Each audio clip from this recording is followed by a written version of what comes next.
Spoken like a true DM. And with that being said, I'll just kick off the recap if Chris. I don't know when Chris is going to join, but let's just hope it's soon. Um, so, guys, where we left off, you had entered the land of Barovia. You are seeking out Mordenkainen because he has great knowledge of the arcane and because he carries a shard of the Jathaman dagger. You've traveled to Barovia, quickly realizing you cannot currently travel back, at least by the same way that you came. And being led by Thog, with their familiarity with this land, you've traveled to Valaki. There you've met some old faces, and are currently in the middle of a meeting with Fiona Watcher, the Stella Watcher, sorry, not Fiona, she's dead. Stella Watcher, the Burgomaster of Valaki.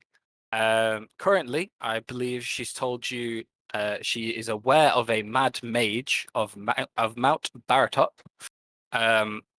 who lives to the north, which may be this wizard that you are searching for. She said that she has seen him multiple times coming down from the mountain to fish at the lake with some lightning spells, and occasionally traveling south to Mount Gakis. But she has not heard any reports of him doing that any time recently. I think that's the only thing that you guys managed to talk about. We left it there, and I said, if you have any questions for her, get thinking about them. So that is where we will pick up mid-meeting in the Watcher home. What would you guys like to do? You say this mad mage, he travels south occasionally. Does he have a suspected, I know it is somewhat folklore, but does he have a suspected residence or somewhere he retires to? We suspect he retires somewhere in the mountains of Mount Baratok, inside a cave, but he is not one that well, this land is crazy enough as it is. If you have someone who appears to be out of their mind and can cast spells, most people keep their distance. I'd suspect you could find him up the mountain somewhere, but an exact location I do not know. And of all his time, I know you say he keeps his distance, but nobody has picked up any personal artifact or any trace of him, perhaps? Nothing physical like that, no. He's very much real, if that is what you're wondering. He has occasionally shouted and ranted at passers-by. What is it that he shouts? Just out of interest. Nothing too specific. He does seem to be aware of where he is. There have been occasional ramblings reported about Strahd, death, the likes of that. But he never seems overtly threatening, just afraid and lost inside himself. Has nobody thought to help the poor guy? He seems to be lost and elderly on his own. Well, as I say, that combination of magical and a bit out of it is enough to drive away most people who would normally like to offer him aid. The townsfolk of Valaki especially, we are not one for venturing outside our safe walls, so that is danger compounded with danger if someone wished to help him. In your reports, and you quite obviously know a lot of what happens in Barovia in general. Have you heard any of Linvala's or Linvala and her people trying to attempt to make contact with him? Is that something that we should be worried about? I have not, but I do not hear much of Linvala. Of her, see her, etc. Apart from the few times early in her reign, shall we say, that she visited Valaki, we have not had much sighting of her or communication with her. So I do not know what she does or where she goes or if she even leaves the castle. So, but she at least is centered in the castle, right? Well, we believe so, yes. Where would you assume that she would reside to or be if it wasn't in the castle, in your intelligence gathering? Well, from what little I know, she does appear to be a very strong-willed, and she clings desperately and sincerely to her faith. So I'd assume a holy sites would be of interest to her, but we don't really have any of those in Barovia Taletellers, besides obviously our church here, Valaki. None that I'm aware of, anyway. So But she's as not. I say, So she's currently not here in Valaki. no, I think she visited twice early on to Okay. hold prayers and celebrations to Lalalia, but that's about it. Okay. Okay. You mentioned, Burgomaster, that the holy sites will be of interest. Are there any other holy sites? I'm thinking maybe she goes to do a cleansing or something of. Well, there is the old monastery in Kretsk, but from what I hear about your escapades, it is not so much a holy site, and definitely not anymore. But I have had no word from Kresk that she has ever been there, aside from your original visit, Thog. Apart from that, as I say, I have no confirmed sightings of her at any sites like this. I am merely guessing from what I know about her. Well, I haven't picked her up using the spell. You guys kindly helped me obtain. So I'd say it's very likely she's at least not here, even in some form. We may be able to avoid her at least in the short term. Well, we have something of a description of this mad mage. I can try again and scry on him if that might get us anywhere. Are there any physical characteristics of him that either you can recall or perhaps one of the village people we can talk to? I doubt anyone would know more about it than me. In terms of physical characteristics, tall, but likes to wander around hunched over, as if he's got a bad back, yet you can tell there is a spring in his step. Balding,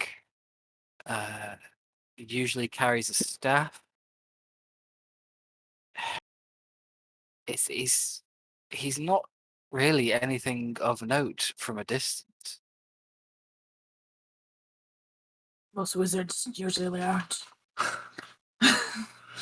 Well, that's enough to go off for now, I suppose. Unless anybody else has any questions. I do. Miss Watcher. Lady. Sorry, I do apologize. Lady Watcher. My friend here, Thog, stated that this Linvala has a demon's arm attached to her. Are you aware of any other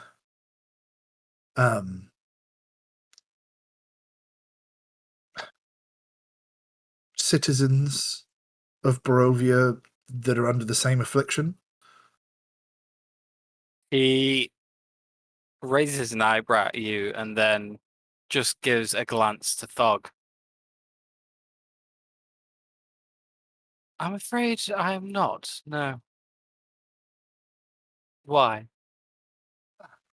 There's like a kind of like a wash of relief come over Nif Syrah. Insight check on her. On who? on Watcher. Oh, on Watcher. Okay. Yeah, I don't believe it. 23. You can tell her demeanor has shifted to that of information gathering rather than telling. She's just being a bit cautious and maybe tight-lipped. With a passive perception of 12, would Lavender have noticed her look at Thog?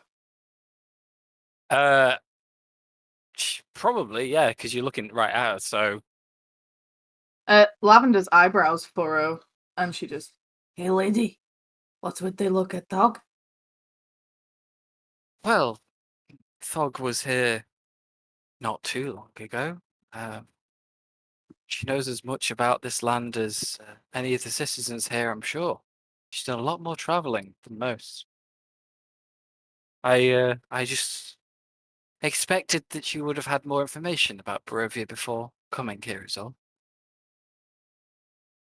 I must say, it's been a while since I've come to these parts. May I ask one question? Other than ourselves, have there been any, followers of Vala, have there been any other wanderers come through here? Folks from outside the mists? There have not to my knowledge. As I say, with the Vistani disappearing, there's been very little foot traffic around Barovia at all, never mind new arrivals. Good to know. Is there anything else I can help you with? I suppose pointing us in the direction of Mount Baratok would be useful to us. Just one moment. She gets up and disappears into another room for a minute or two before returning with a rolled up map. It's very crudely drawn. It's not the kind of thing you'd expect for most, maps of a land. It's clearly handmade, maybe by Fiona, maybe by Stella, but maybe by someone else. But it's accurate enough. She circles on it a few areas that this mage has been seen, and the suspected path he takes up the mountain. Amazing. Thog. Hey, Thog.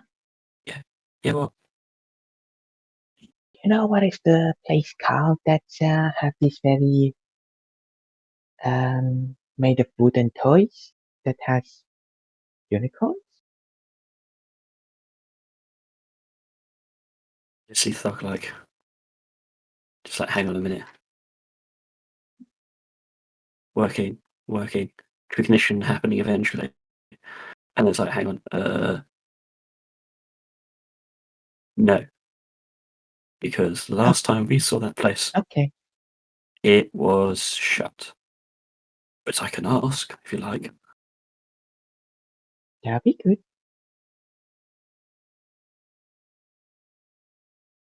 Okay, cool. In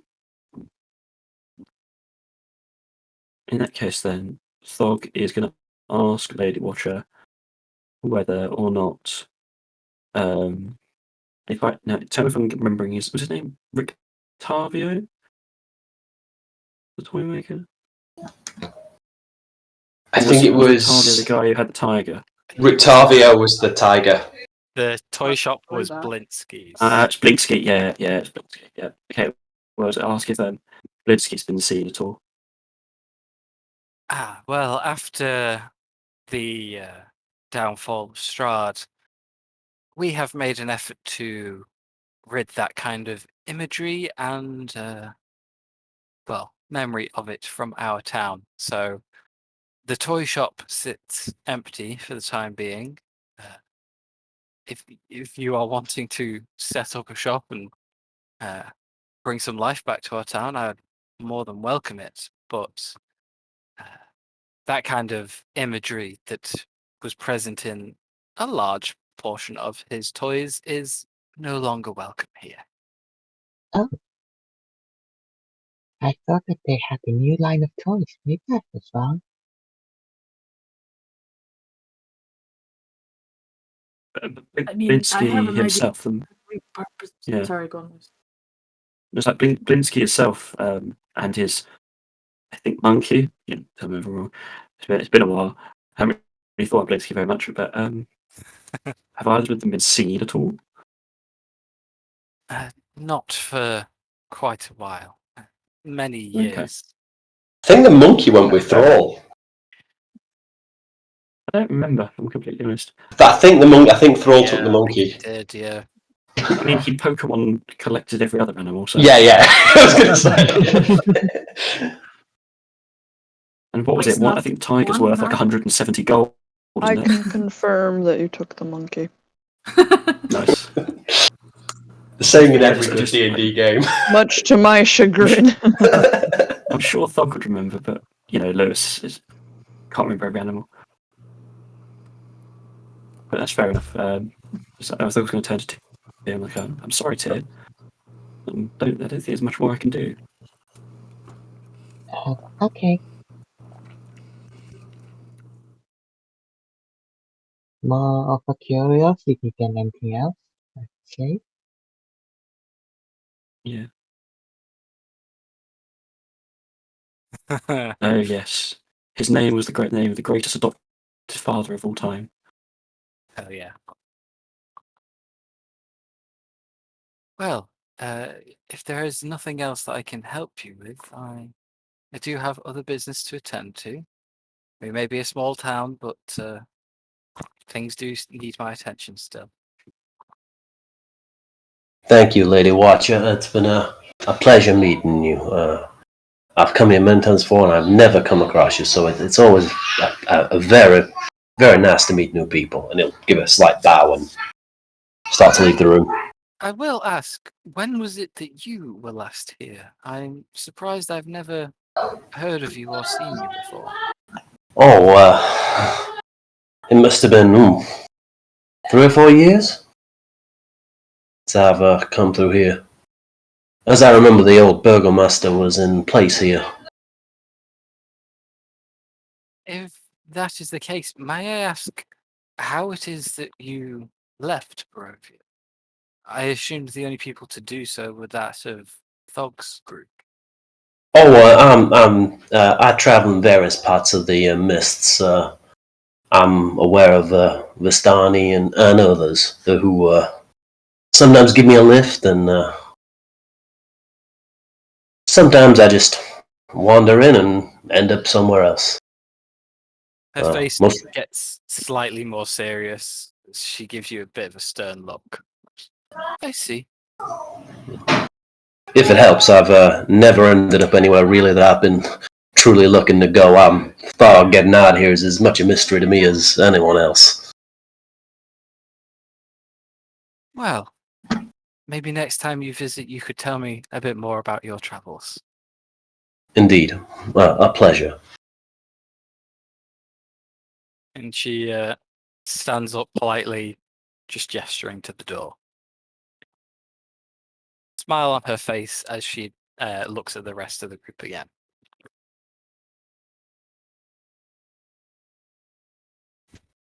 I guess we head to the Chop, mountain. chop. Right? It's not being rude. Or we should get some supplies and head to the mountain.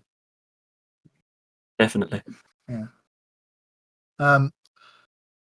Nithsira will wait till everybody files out if nobody else is doing anything, And as she goes to Time go, is it? Sorry. no, carry on. Just curious what time of day it is at this point. Looking at the sky, it's Don't we still have handy dandy watches? you Mhm. do, but they are not necessarily attuned to Barovia time. The time on your watches says 3:30 p.m. Looking at the sky above, it's slightly darker than it was when you came, when you arrived here. Again, it's just clouds up above. There's no sky to speak of, but you can assume it's getting towards late afternoon.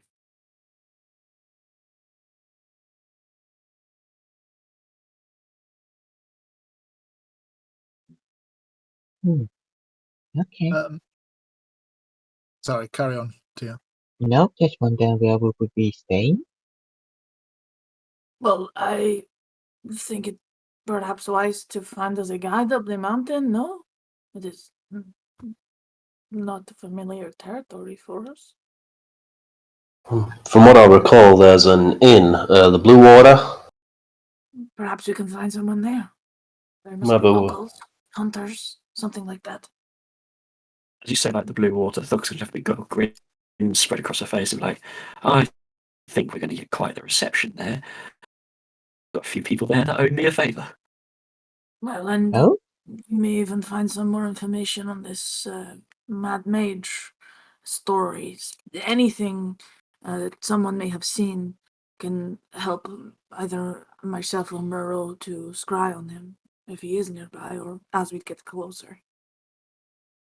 That's an excellent idea. I don't know about information, but unless things have truly gone wrong, we should be in case for some actually quite passable wine. Is Barovian wine, is it good? I was going to think back to a time with Barovian wine. Yeah, actually, yes. As Thug says that, Moreau kind of looks at Lavender from behind and goes, kind of shaking his hand. If it's red, it'll do. Let's go. no, I Okay. suppose as the saying goes, as long as it gets you drunk, that is good. Good old Moreau. Oh, yeah. Higher strength of Nick. personality, a weaker palate, maybe.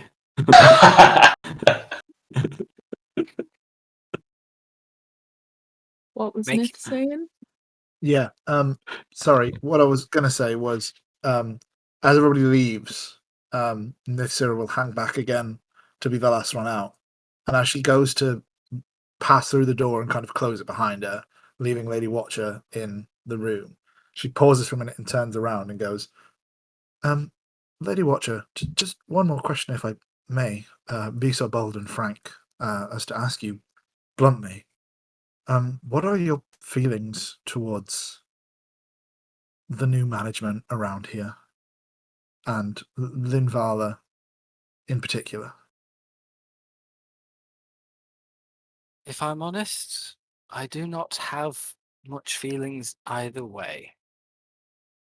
She's better than Strahd, but when it comes to having a person in such a powerful position over this whole land, I don't think anyone would get my approval.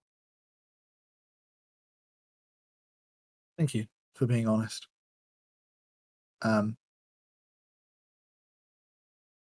Do I believe her that she was honest? Make an insight check. Fucking insight's terrible. Pass me the dice tray, please. Go.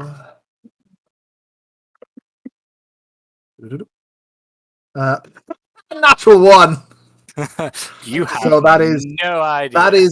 That is an insight total of 0. Wow. Yeah, she has such a deadpan look on her face. You can't Yeah. tell either way which way Right, the okay. emotions are swinging. I will continue saying thank you for being honest, and then I will leave, and then let's head to the blue water. Nith taps her turn like, Interesting. Okay. Making your way to the east side of Valky. Assuming Thog once again is leading the way down familiar streets to the Go on. Blue Water Inn. Stepping through this rather large building, comparatively to the rest of the buildings in town, it's clear that this place is either only recently opened for the day or is just not very busy this time of day. Standing behind the bar, there is a middle-aged, almost greying-looking fellow behind the bar, polishing a glass, who looks up with a confused and shocked look on his face. Thog? Thog? As Owen Martikov is greeting you from behind the bar. Owen's and Fog's going to walk forward and be like, Owen, you son of a bitch. There's no more monsters going to appear in my barn, is there? I can absolutely 100% make no promises in that What direction. do they mean by But last time, monsters? and Fog's going to look at Tia and look momentarily guilty. But last time was most definitely not our fault. Yeah, you stirred up quite a bit of trouble last time. I'll believe It all you that worked it out. wasn't all your fault. But there is a smile on his face. He holds out a hand to shake. Hell yeah, Fog's going to shake it incredibly gently because she's aware of her own strength. You seem to be with new companions this time. Oh, hello. Absolutely. Nice to meet you. I'm not sure if you can see me. Oh, I can Fog's see gonna- you. Fog will do the introductions. You know, say, you know, this is Tia, this is Tefel, etc., etc. And you know, just kind of if there's no one, you know, no one very nearby, just kind of get him up to speed on what's going on. Ah, well. So long as you don't cause any trouble, my rooms and, with a quick side glance to Tia, my kitchen is open to you all. Try not to take too big a hit for my profits. Business is slow at the minute. What was the side glance for? No Thog just reason. looks like Thog just goes, I'll explain, like really quietly out the corner of my mouth, like I'll explain later. Oh, okay. But don't worry, it's not you're not in trouble. I promise. I'll just explain later. Lavender will walk up to the bar, sort of slam her hand down and be like, Bottle of your finest red, please, and what is your most comfortable rooms? Well, they're all empty at the minute, so take your pick. Business has been drying up, shall we say, with our new overseer in place. Well, people are beginning to get a bit more insular again. Stani gone, less travellers, less people in my bar. Well, I promise you, fine sir, that I will happily drink you out of your wine. Now, what do we need? 1, 2, 3, 6 rooms, unless anyone particularly has a chance to share, but I am happy to cover this. What will the cost be?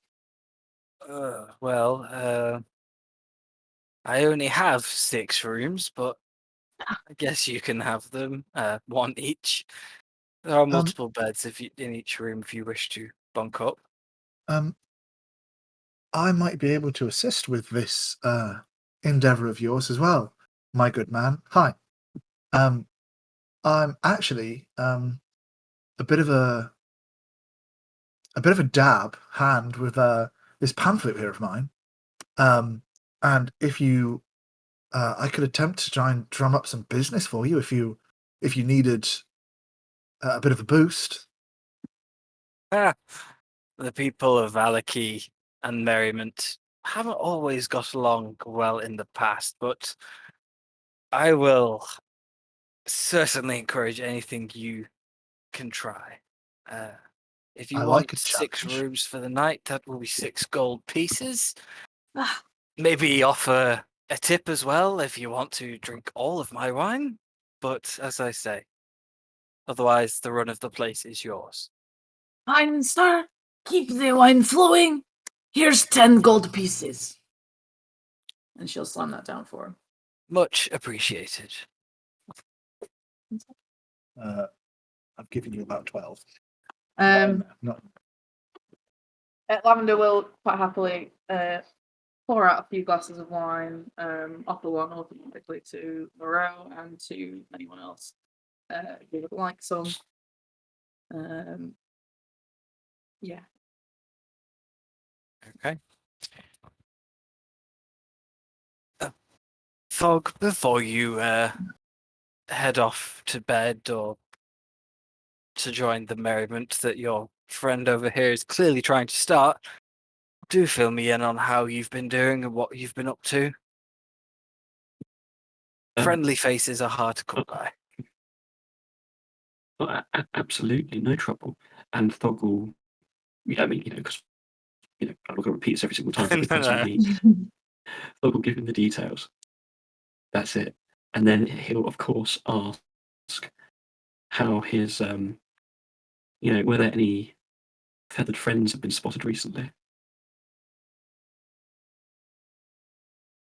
He Of the just gives you a smile and a wink. Ah, so no more. A very tight-lipped smile. So no more issues gardening, I hope. What can I say? Family of gardeners. Ah, excellent news. Yeah, that doesn't. And then Thug will ask him if he knows anything about the mountain, the supposed drifter that's been living up there. Ah, the Mad Mage. He is both a local fairy tale and a very real concern for those who fear the magical types. I have never heard of any trouble coming from him. Mostly people stay out of his way, he stays out of people's way. The road up there is rarely travelled, but you can find your way. Though where on the mountain he lives, I couldn't say. Does he have any kind of routine? Does he come into supplies every few weeks? Anything like that? I have never heard of him entering Valaki. Nor any other town that I'm aware of.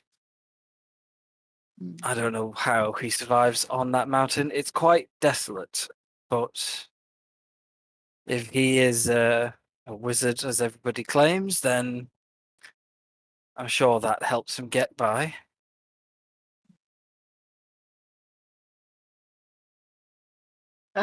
Looking around, are there any other patrons in here, or is it just us? I was about to ask the same thing. There Great are minds. There You are are not. quite Zero. literally zero. Oh my It god. is only mid-afternoon, late afternoon, but Right. it does hit you as being quite a lonely looking room. It's all set up for guests. There just isn't any. Well, what gets you businesses around this place? May I ask? What gets what? Sorry. What gets you the businesses around this place? As in, is it the decoration? Is it something else that could be of a use? Is it the good? I'm not sure about the cold wine, but beer, or is it something else? Well, as I have mentioned to Thog here, it's merriment is harder to come by the day. Under Strahd, people drank their sorrows away. After Strahd, people celebrated like you have never seen. Business was booming. And now Linvala, well, Linvala doesn't do anything.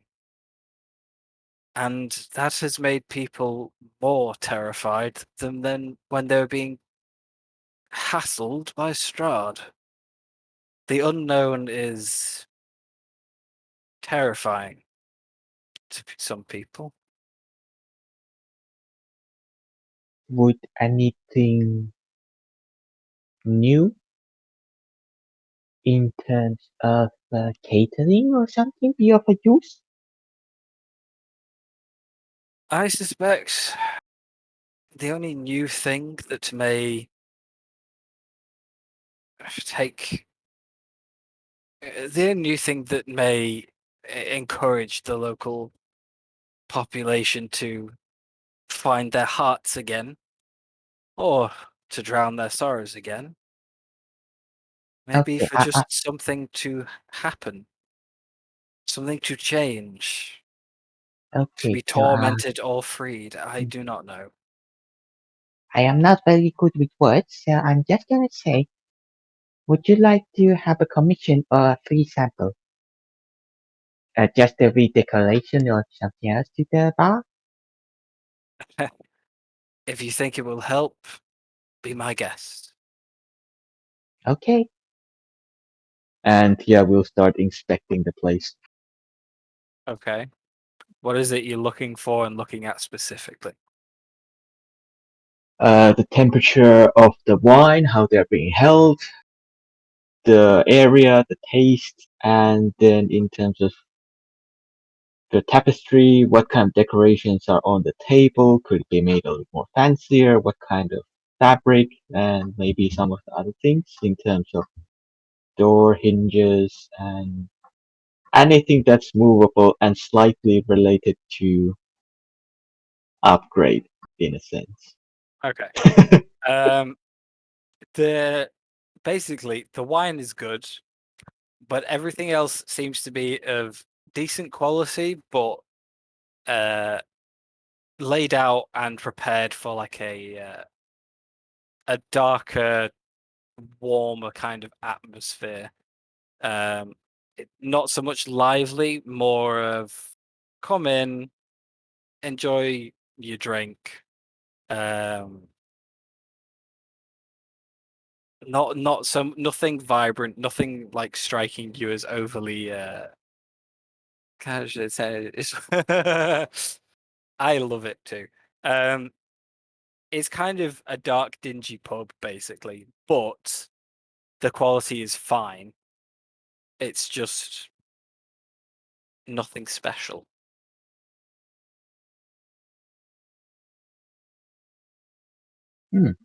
Okay. Is there anything that did you say Martico? Was that your family name? Or am I getting Yes, something wrong? Owen Martikov. Sorry I to can be a show bit you more exactly what the inside looks like, actually. That. sorry to be a little bit more intrusive. It's more of that do you have any kind of colors or something that you would like to have? No, I think you already have quite a lot of things in here. That is quite nice actually.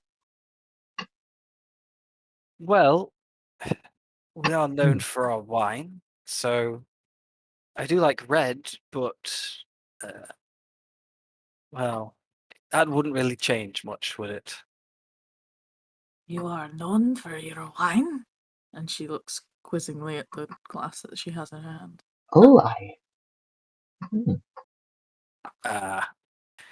Thog, they've not been in Barovia for very long, have they?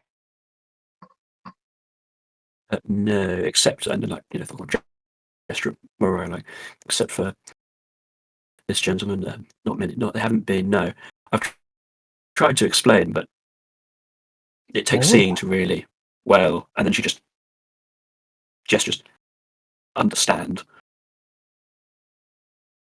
Well, you may not think much of our wine yet, Oh, but stay yeah. here a while, and it'll be the finest thing that your tongue and your palate could ever enjoy here in Barovia. I do wonder if this is possible to do.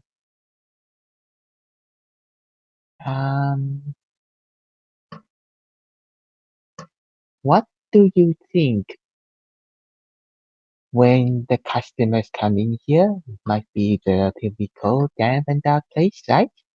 They're here to get a little bit of warmth and a good taste of wine.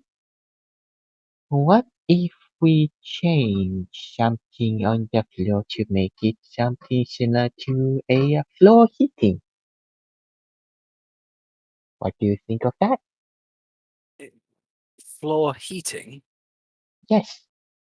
As long as you don't set fire to the place again. No, not what again? It Oh, doesn't what happened It here? was one time. It was one damn time. And it was for your protection as well as ours. Let it go already. We did fix the place after we left, We actually fixed it. A simple joke, Thug. So long as there's no fire this time, if you think you can install floor heating, then be my guest. Okay, let me see. In terms of what could be done.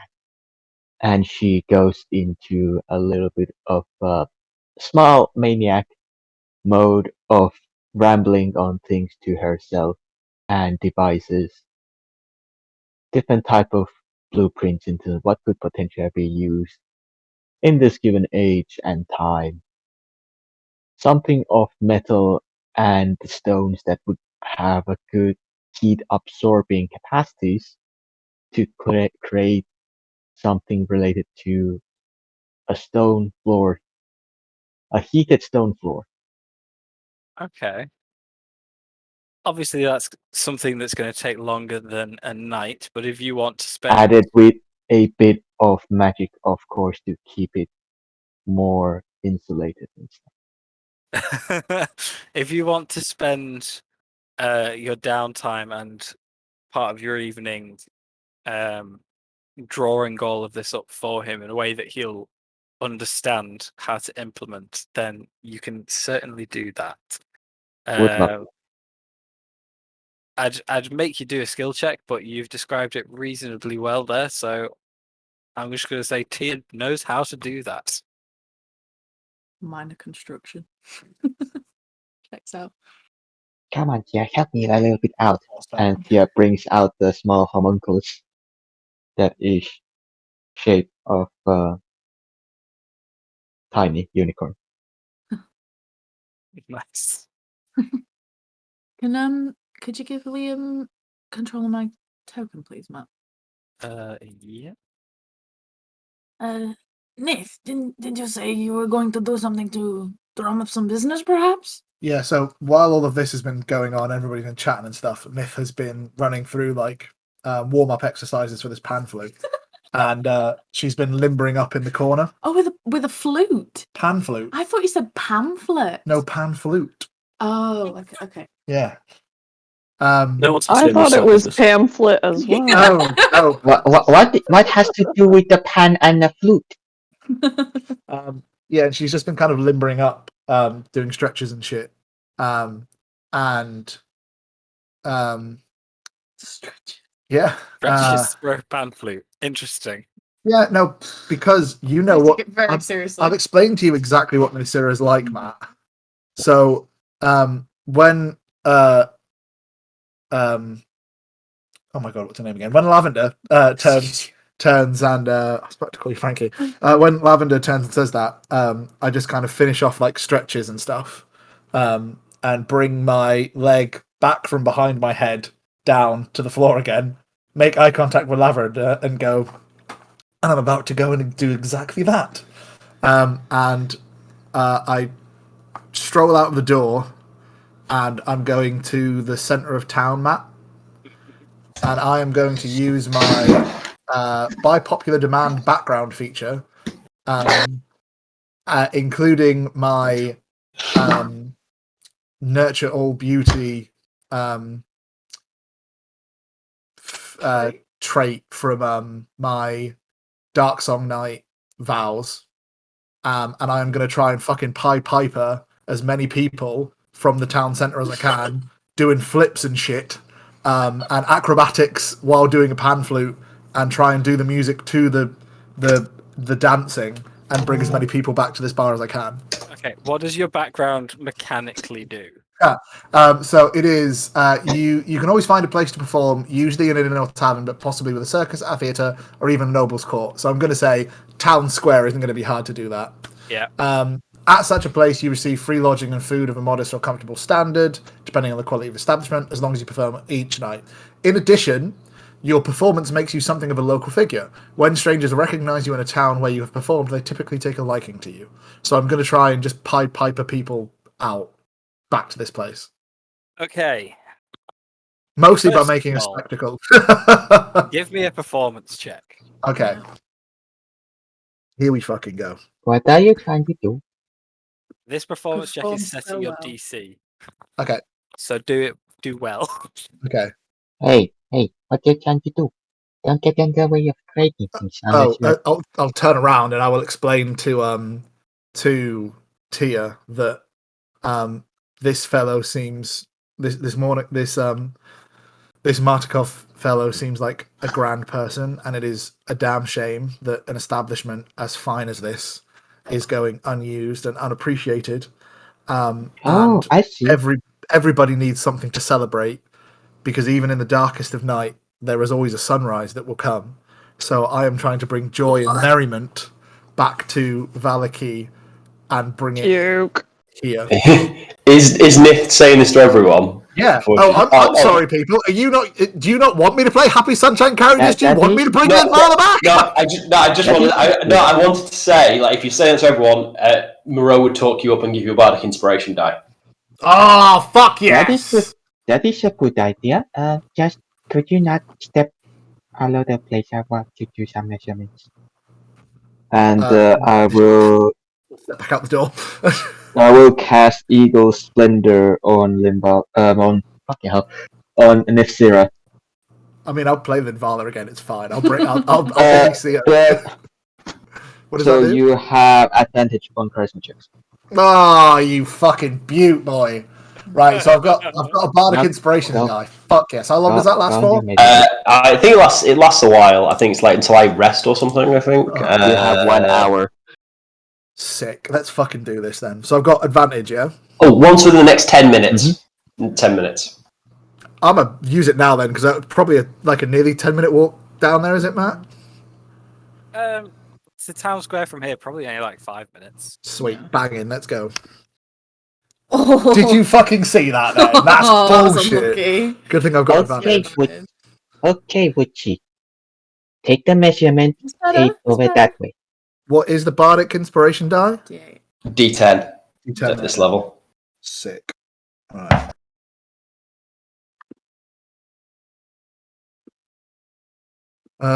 So with my performance check, that's a 30, Matt. Huh? 12 plus 9 plus 9. Okay. We're higher level now, Matt. Okay. Now give me a persuasion check. Aye. That's charisma as well. Banging. Aw. Do you get the advantage again? Or was it Yeah. just the one? That is a 24. Fucking Christ. Okay. You, at first, performing in the town square, the passers-by, as you begin to start up, you get looks of just apathy. A few people scowl at you, clearly not wanting celebrations running through the centre of town, possibly due to past experiences of them not being the most entertaining and fun.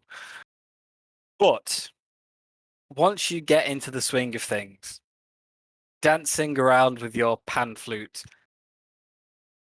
your sheer determination to put on a show despite nobody wanting it, gets people interested. After a few minutes, you have a few people stopping and listening and watching. A few minutes more, you've grown a small crowd of circle around you. And after about 15 minutes, Nisira returns to the pub. You can hear the pan flute before you can see Nisira. And as it gets closer and closer, it stops just outside the door. Still playing, just not getting any closer. And the tavern doors open to a small stream of people, smiles on their faces, walking into the pub, wanting to get a drink, sit together, chat together, and a few of them not dancing, but tapping their feet, clicking their fingers, getting into the swing of things. And in a matter of minutes, the empty pub is suddenly populated, and Tia's measurements are a bit harder to take. No way, this is fucking Barovia. As I open the door Alright. and as people start coming in, I will. over the din of it all, you just hear, be our guest, put our wine to the test! I will say again, no one is looking as jovial or energetic as Nasira is. There is still a awkward gap between those energy levels, but these people seem to be, in that mood of small smile on their face. Fuck it, okay, let's just go where the entertainment is. Let's just have a drink, etc. I started a cult. No, you just Hearing this, loose phallicy. Yes, I fucking did! hearing I am this, Kenny Bacon!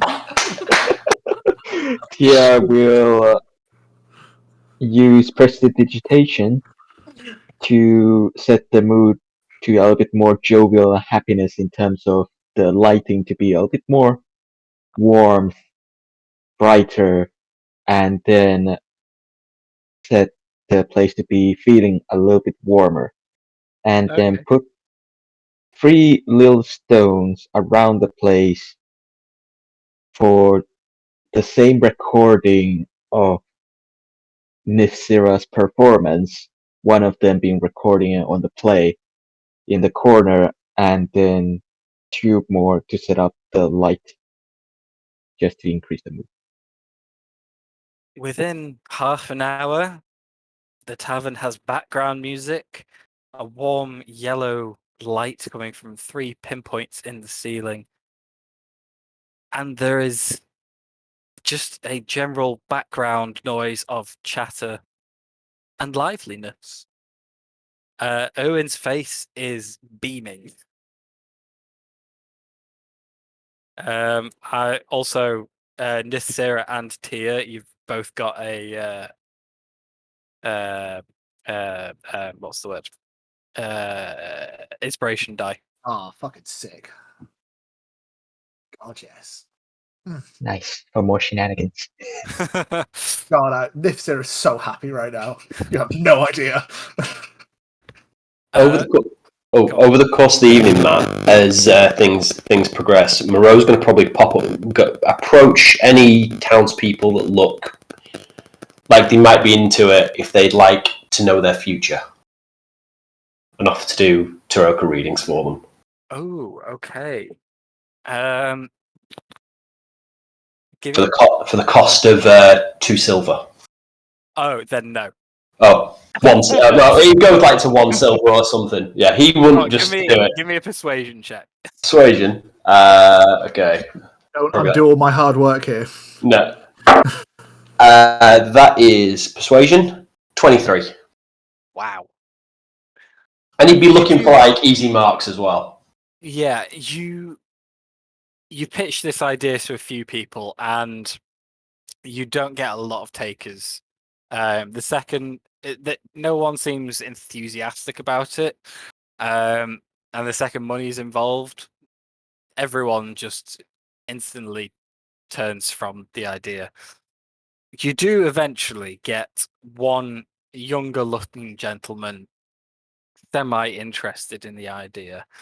You can tell from his demeanor, he's kind of going along with what you're saying. He clearly doesn't really understand what a reading is, what a Tarot deck is, etc. He's kind of just saying yes until you get to a point, get to do something. Is curiosity driving him more than anything? He doesn't want to pay silver though. He's I'll give you 3 copper. Well, sounds a reasonable thing to do. If you tell folks about my gifts, obviously, I want to just give you a guide to your future. I mean, a little bit of advertising, and if you like what you hear, of course. Yeah, I can do that. Okay. Can I very quickly? I'll start talking about the ritual, and I'll talk about it, and I'll try and bring into the ritual the thing of setting up detect thoughts. Okay. I want to kind of know what's in his mind, kind of moods, and do a bit of a cold read on him. Just surface level. Just surface level. Just kind of like cold read him a little bit. What does he want to hear? You can tell from surface level, this person is budding with curiosity, but there is an underlying. I know the emotion, but I don't know how to word it. An underlying stubbornness of he wants to hear everything, he wants to know everything, but there's an untrustworthiness to Skepticism. everything about him. He's kind of looking at everyone in the room, it's even the person he's come to the tavern with, seemingly a friend. There's a kind of cold barrier underneath that surface. So though he's interested in what you're doing, it's clear he's looking for a flaw. He's looking for the trick. Okay. He's suspicious, basically. Okay, that's fine. But not in like an accusatory way. That's fine. I'm going to try and, as I'm going, I'm going to try and like talk to him, bring out. Is there anything? If there's anything that piques or like mention like love life or someone he wants to speak to or anything like that. I'll try and just weave it into conversations, kind of like subtle words to. Is there anything that triggers like a thought that like you just a face or something that crops through his head as I'm kind of setting this up and setting the scene with him? And as you briefly mentioned family, there is a tint of sorrow and sadness that washes through his mind, but you can tell it's quickly brushed aside. It's only there for a fleeting moment. Okay. In that case, I'm going to try and stack the deck. Okay. And try and come up with a couple of cards for him. I'm trying to look through the Tarot deck at the moment and see what we've got. So we'll do just a basic 3-card reading, and what have we got here? So I'd try and stack it so the 3 cards that come out, the first one will be the broken one. Okay. The second one would be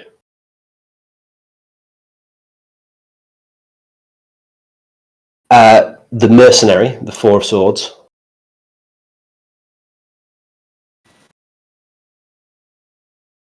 And the last one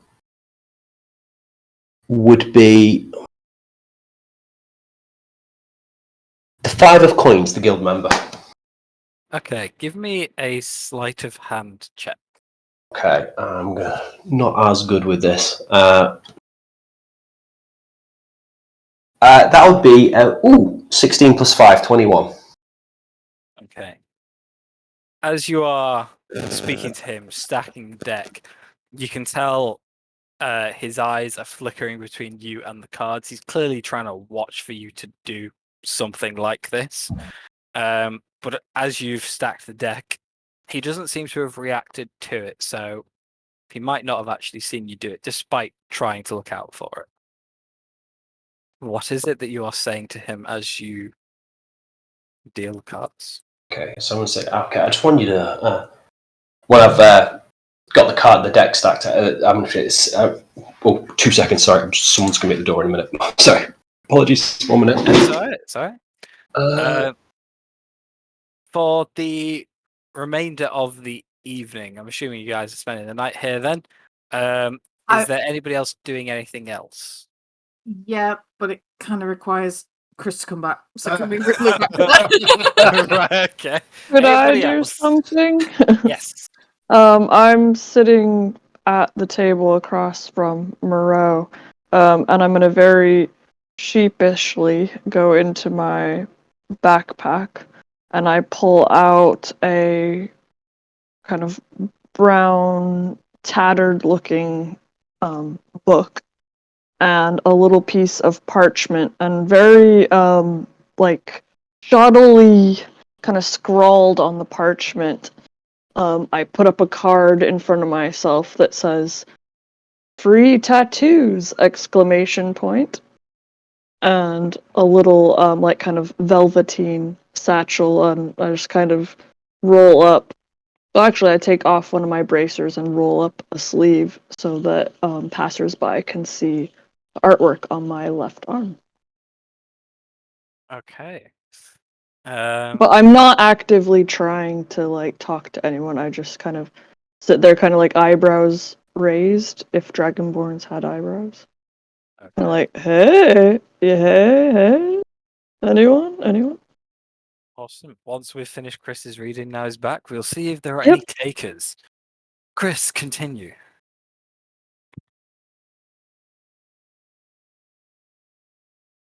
You are also You muted, bud. and your mouth may be full of food.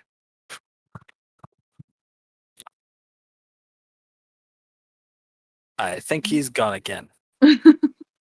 I would use redirect one of the prestidigitations to create a small arrow to show that over here. Like a little neon above- sign. Yeah. I love it.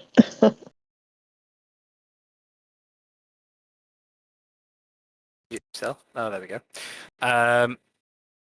It's a good 45 minutes, neon sign included, before anyone actually comes over. It's someone who's just walking back from the bar, just got another drink. And you can tell you've had a few people just looking over, tempted. But you're approached by a middle-aged man, maybe early 40s. Stops next to you. So, what kind of tattoos do you do? Tefla wasn't actually expecting to interact with anyone, so they kind of look startled. And, well, what did you have in mind? And I'll open the little booklet and flip through, and you can see there's like pretty crude drawings of varying levels of skill. Mostly sort of like kind of tribal looking stuff, as well as like different symbols. Ah, that's actually really impressive. I was just wondering. I lost this dog a few years ago. You see, I was quite attached to it. I was just wondering whether you could do something like that, so I have something to remember it by. Yeah, I'll take a stab at it. I know it's different to this kind of stuff. I just thought, Well, I'll give it a go. What did he look like? Little sheepdog. Got bit across one side of his face by some kind of tiger. So had like a scar over his eye. Small for his size, runt of the litter kind of thing. But other than that, it's just, nothing too specific. Just a sheepdog with a scar would be great. Okay. As the person described this, Tia will try to use precipitation to change a small imagery in front of this person to match what he's describing, to give Tefel a better idea of what they would like to do. Oh, wow. I didn't know that it'd be magic. Yeah, like that. Oh Once he says boy. that, I'll stop it into looking like that. I'm like, there you go. Anyone that's naturally insightful in the vicinity knows that I am sweating balls right now. As I shakily open this little velveteen sack and begin to remove a small pot of black ink and some needles. Okay. Are you proficient with any kind of tools that would be remotely helpful in this kind of area? Nope. Cool. Unless it's a substitute for what I got for my background, then no. Right. Do so- I know anything about the tattooing kind of art of I things? don't know. Does Tia know anything about tattooing? If Lavender it's just similar to over some here. kind of art, then maybe, but not really. Only seeing like similar kind of brush things rather than needles. Unless they are medical needles. Lavender's just gonna start making up like a crude forest type ingredient antiseptic ready.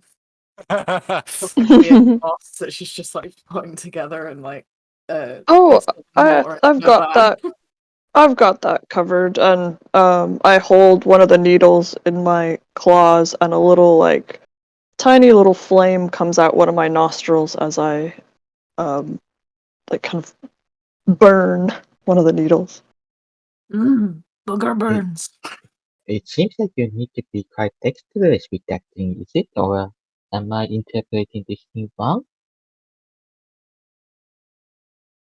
Since I don't know what that is, Tia will just help with giving Tefel a cat's grace enhanced ability. Ooh, So advantage on dex checks. thank you, little friend. Okay. Yeah, okay. That is it is a dex check I'm going to ask you for. I'm assuming you're just going to be taking your time with this, and it takes however long it takes. Yeah, I'm not in a rush. Okay. Can you give me a Um, sleight of hand check, please? In fact, no. Yeah, Before you do, well- give me a performance check. Okay. Well, the whole reason they're doing this is to practice, so they do they're trying to do it methodically and slowly as they learn. Performance? Oh god. Yeah, All right. performance to see how artistic you are. A sleight of hand afterwards to see how well that goes. 8 for performance. Okay. Now give me a sleight of hand. With that I do get Yes, you do get advantage. advantage. Okay. And sleight of hand. Maybe a little bit to the right, to the left, and maybe a bit smaller nostril. And I'll give you Flash of Genius, adding 5 to your performance. Actually, does that work? Because it's quite a long time. Yeah, I'd say no. Yeah, because okay, it's so the no. kind of thing I wouldn't allow guidance for either. Yeah, because it was quite long. Yeah. Cool.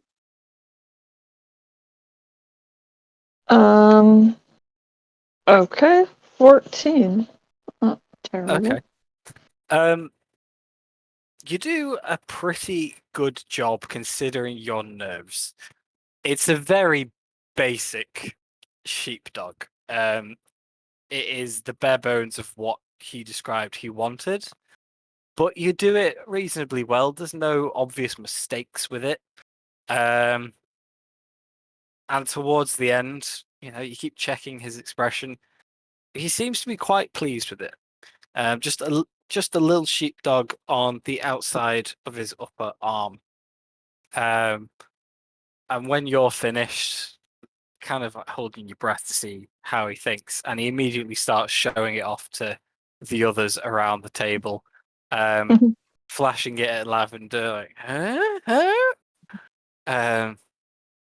Before looking back to you and saying, "Well, thanks. I'd buy you a drink, but I spent my last bit of money on this, so thanks again." Not bad for free. I'll recommend you. Thank you. Hey, And Tefl begins to like sketch what they drew into the little sketchbook. hey, Tefl. I saw the tattoo there. It was actually pretty good. If you want a little practice, perhaps I don't mind. If it's a little off, do you think you could maybe do something simple? Maybe like a mushroom on me? And Tefl's just like overjoyed. Oh, really? Yeah, I'd be honored.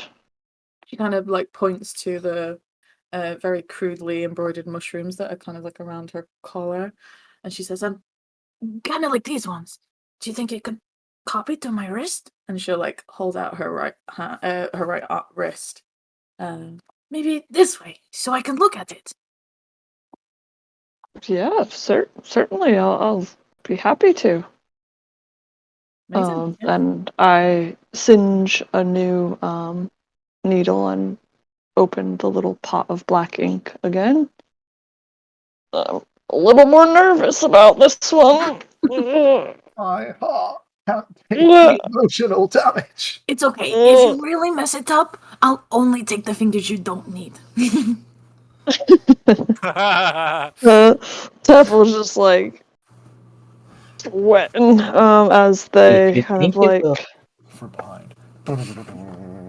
if you think it would hurt, here's a rag. Sorry, you.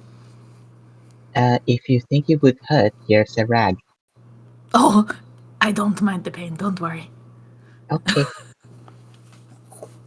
I believe the enhanced ability will have worn off by now, considering it took you a while to do that first tattoo.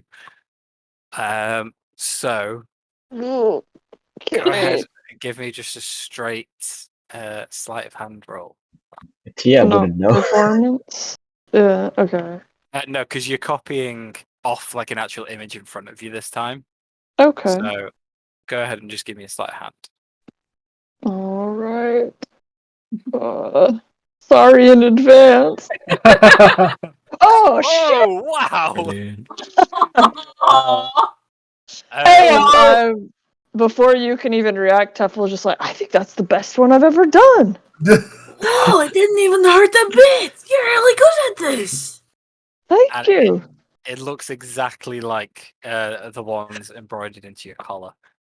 Spitting image and perfect lines, perfectly done. As she turns away, a single tear runs down Lavender's cheek. Oh. Tefl begins to like sketch it into their sketchbook and is like super happy. Teeth bared. That's wonderful. Seeing this happen, Thug's gonna go over and say, Tefl, what is it you're actually doing? Like, I don't understand how it works. Like, Thug's not really kind of, it's like I've seen like, people scar themselves ritually, but no, I've seen people accumulate a lot of scars. But I don't understand. How does that? What is it you're doing? Well, you might not be asking the right person. I'm still quite new to all this, to be honest. as far as I understand, it's essentially writing, but on the skin. The needle embeds the ink within the skin, and it stays there. I'm not sure why. Oh Maybe wow, Tia that's pretty cool. understands. She's a lot smarter I just than look I over am. at Tia, see her Mhm. buried in like her notebooks and taking measurements and What is it? working for like everything's cool to thumbs up. Ye- Um, Yep, everything's cool. y- Well, soon warmer, but yeah. yeah, okay. As you know, Tia doesn't have that sense of idea what you meant by that. Yeah, and Thog doesn't have the capacity to do this. That's why we're two halves of a whole idiot. But yeah, so Thog's going to turn back to Tef and say, you think you could do one on me as well, but you think you can add some color? Yeah, my kit is pretty simple, so I only have 3 colors.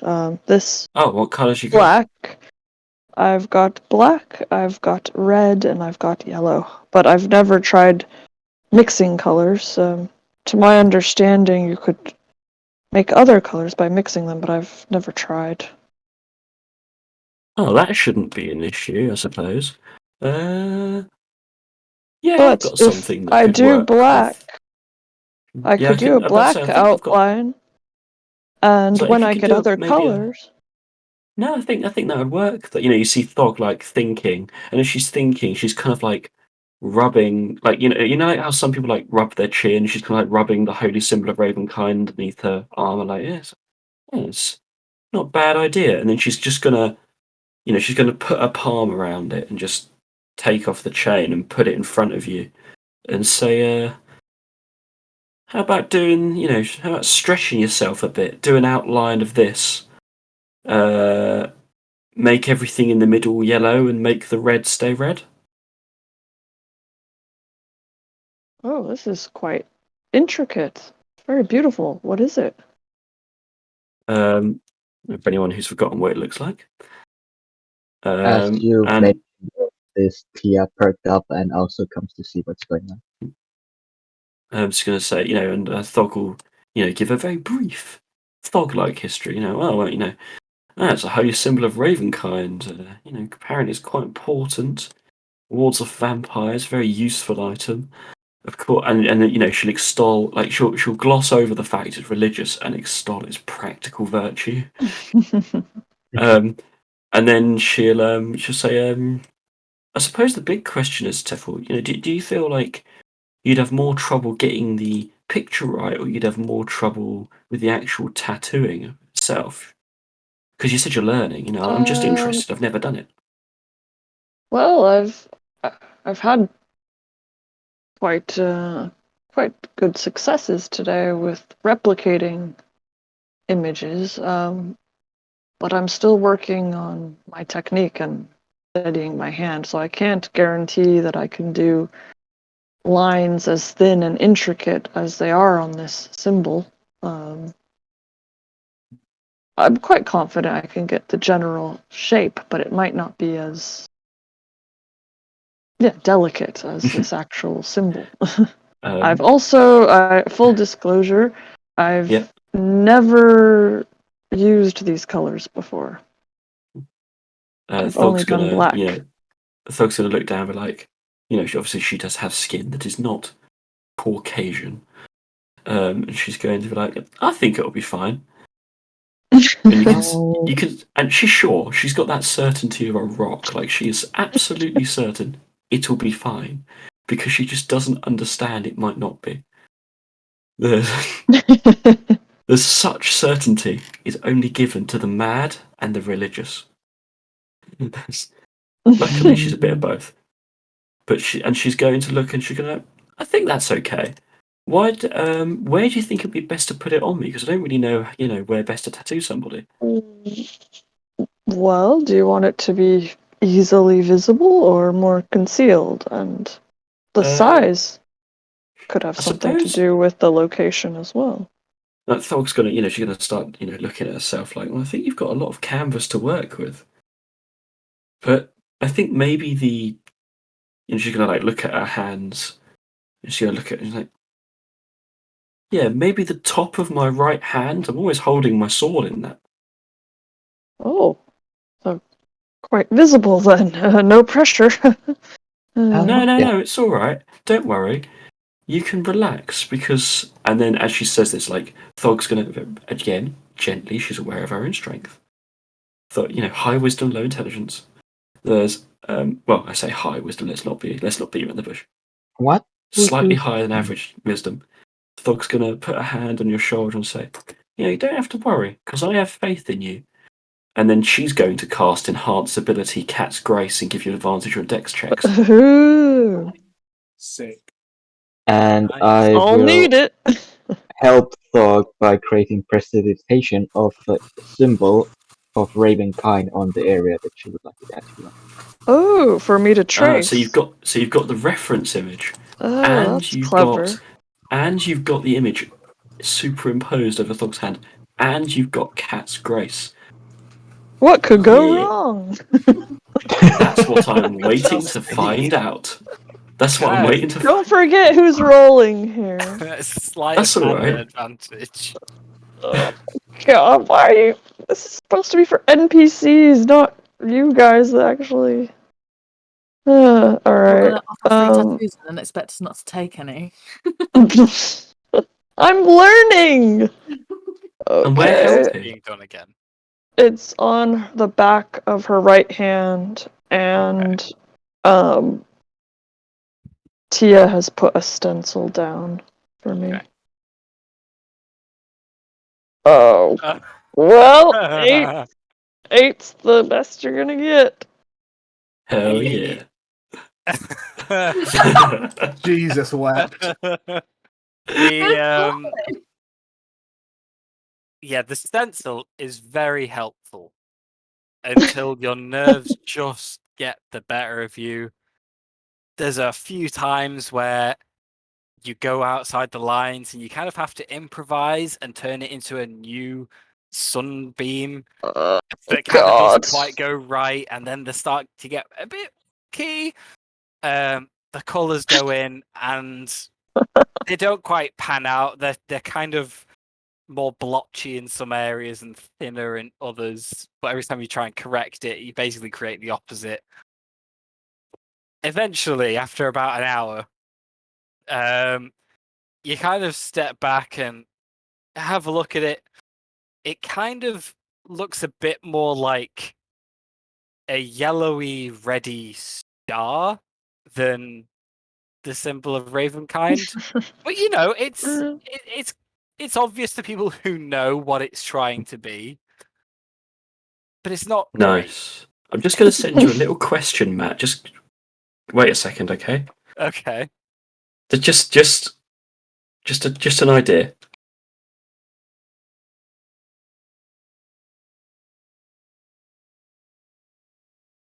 Ooh. Ooh. Again, it's just an idea. Or the other options I have at my disposal that may do similar things. I am a cleric after all. Uh-huh. I'd say yeah. But All right. it would be like an all or nothing. No. Again. This is that's the idea. Okay. So You're that's all gonna right. do So greater restoration on your So tattoo. Thog is going to look at him and be like, "Yeah, Tefl, I really like this, but I think you just let your hands slip every now and again. I think we should try again." And she's just going to tap her hand and lesser restoration and get rid of that and just wipe I away. knew it. And you just see a small light of her hand of a deep green with just hints of yellow coming from it, and just then Thog's gonna put her hand on Tefl's shoulder and use her last second level slot to give to enhance ability a second time. Nice. And say, give it one more try. I think we're really getting somewhere. And in this, Thog's not, because Thog doesn't really have the capacity for these things. She's not being sarcastic. She genuinely wants to try again. I Like she's will. she's looking at you with absolute certainty. Like, I'd really like you to try again, please. That was cool. I will help with creating a stencil again, but this time adjusting it so it's a little bit easier to see, Okay. and Hmm. using other prestidigitation, having a small kobold with a 1 thumbs up on Tia's bicep and flexes on Thog as in sign of approval. Yeah, see, Tia gets it. Can I have a Wow. sleight hand check at advantage, please? You have a lot of faith, Thog, and that's inspiring. Thug's gonna nod and say, "Oh yes, I definitely have plenty of that." With the complete lack of self-awareness that comes with someone who really does have a lot of faith. All right, this time Tefel will get out a different needle to see if it just works a little bit better.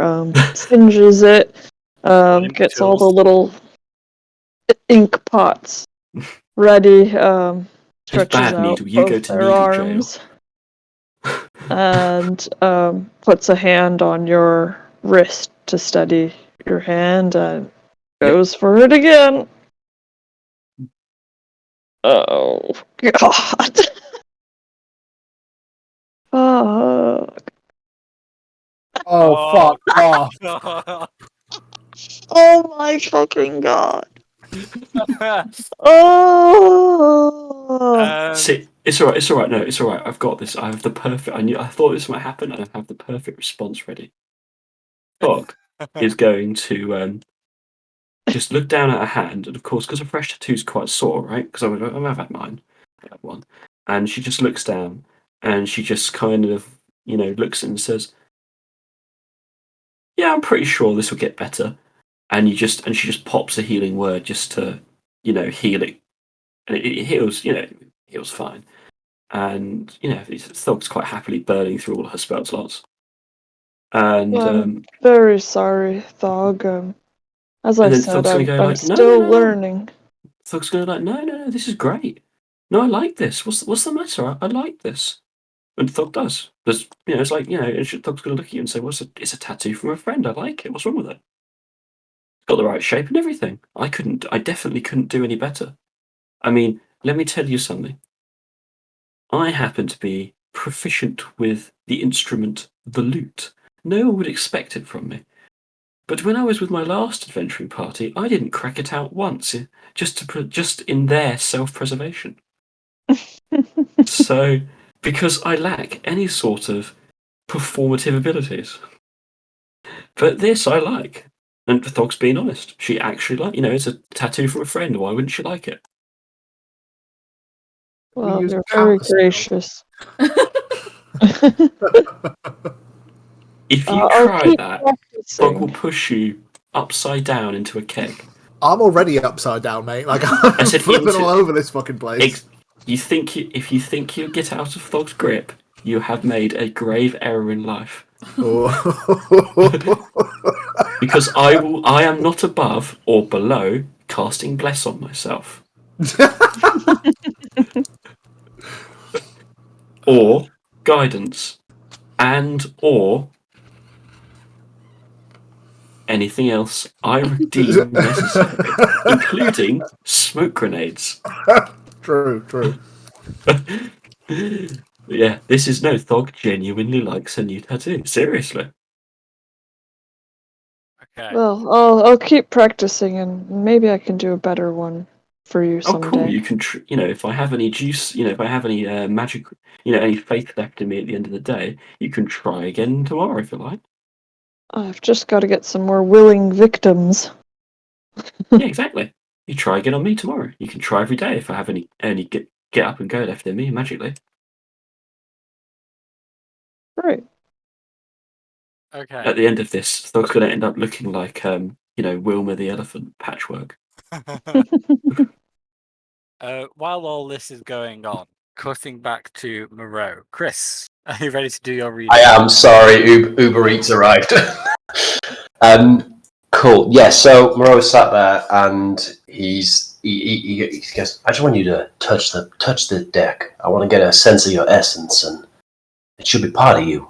So I ask him to just place his hand on the deck. All right. Tentatively puts his hand there. Okay, just reveal the top card, and we'll see what comes up. He picks it up, puts it on the table. Well, what does that mean? Okay, so he reveals a card. The card turns over, and it's like one of those cards which is like, if you looked at it one way, it would be one thing, and then you looked at another way, it would be something completely different. But the way this one's up, it's of a figure chained to a wall. And looking closer, it's maybe a cat person. It's like a cat, but a cat with like white skin, and wearing clothes. And he looks at it and goes, "Oh, that's very interesting. Have you? This is the broken one. I have to ask. Have you suffered a loss recently? May I inquire?" Yeah. Kind of recent. Yeah. Why? When I say he says loss, what's like the first thought that jumps to mind in his head, or a face, or a picture? Anyone? He instantly thinks of his dad. Okay. Do I get a description? Like, is it because I know when you think of something, an image sometimes pops up quickly? It's essentially someone who looks very much like himself but older. It's filled with warmth and then immediate sadness, and once again he starts trying to push away that emotion. Yeah, so he'll go, oh. Yeah, the character in this, I think they're a father. Would that be someone you saw? I'm seeing someone, the spirits, they talk to me. And I'll describe, like, beat for beat, his dad. His jaw slowly begins to open, and the warmth feeling doesn't come back. It's just shock and stunned. And then he'll, okay, try the next card. What do you think there? He pulls the next one, puts it on the table. Okay, and he sees, this is figures like an armoured individual. Orcish, purple skin, female presenting. And looks and says, this is the mercenary. It represents inner strength and fortitude. I imagine someone like yourself who's going through such a loss right now must be trying to deal with that, and it's saying that at the moment you have the strength to get through this. Well, yeah, it's been hard. You just gotta crack on, get on with the job. It's saying that is the right way forward for you, and he's going to just put his hand just on his forearm, just very gently. Of course, I think your father would want you to carry on. Do what you're doing. Keep him in your memory, but take him with you every day and use the strength that he gave you to push forward. Yeah, I'd like to think so. You can tell that in his mind now, that barrier that he had is completely dissolved by the shock of what you're saying. Yeah, and He then has no idea what's going on, and he doesn't really know how to feel about it. But everything you're saying is coaxing those emotions back towards like the loving and sad aspect of it. yeah, so he's gonna. Then he's gonna try that. Let's find out what your future holds. So take one last card. This time he's hesitant to do so. Oh, okay. Picks one up, puts it on the table, and you can even without the detect thoughts, you can see the tension built up with him because he is fully on board with everything you're saying, and so now he's a bit fearful of hearing anything bad. So now he takes the thing, and what he sees is a seated figure, with a goblet of wine next to them, long beard, looks a bit like Erwin. He goes, "Oh, this is the guild member. This represents people coming together to a common goal, to achieve something. Have you got folks near you might want to work with?"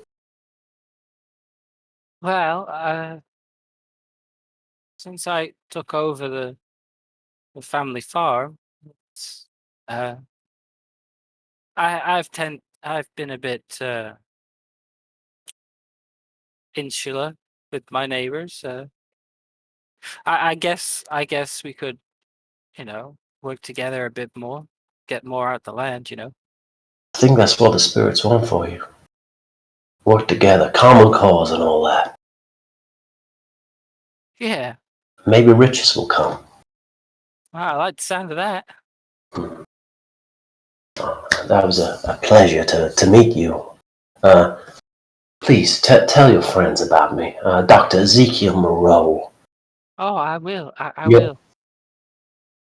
I'm the spiritualist supreme, some call me. I'm a guide to the world beyond the veil of death.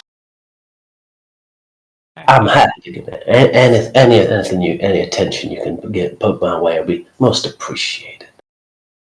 I think you'll have a lot of customers around here then. Very good. Charm. And I'll put the deck away, put it back in my pocket, and I'll go back to the others. Okay. For the time being, after you walk away from him, there's not much conversation going on at the table. He is just stunned into silence, sipping his drink and looking a lot more thoughtful than he did before you sat down with him. Yeah. Moreau's just going to count out the 3 copper, put it in his purse, smile to himself, and sit back down. Okay. During this sort of like last few minutes of the interaction, Lavender's kind of watching this from a distance at the bar, and she cottons on to Moreau actually being kind of good at this from what this guy is saying, and she walks over to the table just as he's sort of putting his Taroka cards away. In a flash, she disguises herself into a woman who's just left the bar that she saw, and she goes over to Moreau and she says, "Oh my God, are you the Moreau? The famous Moreau, the tarot reader?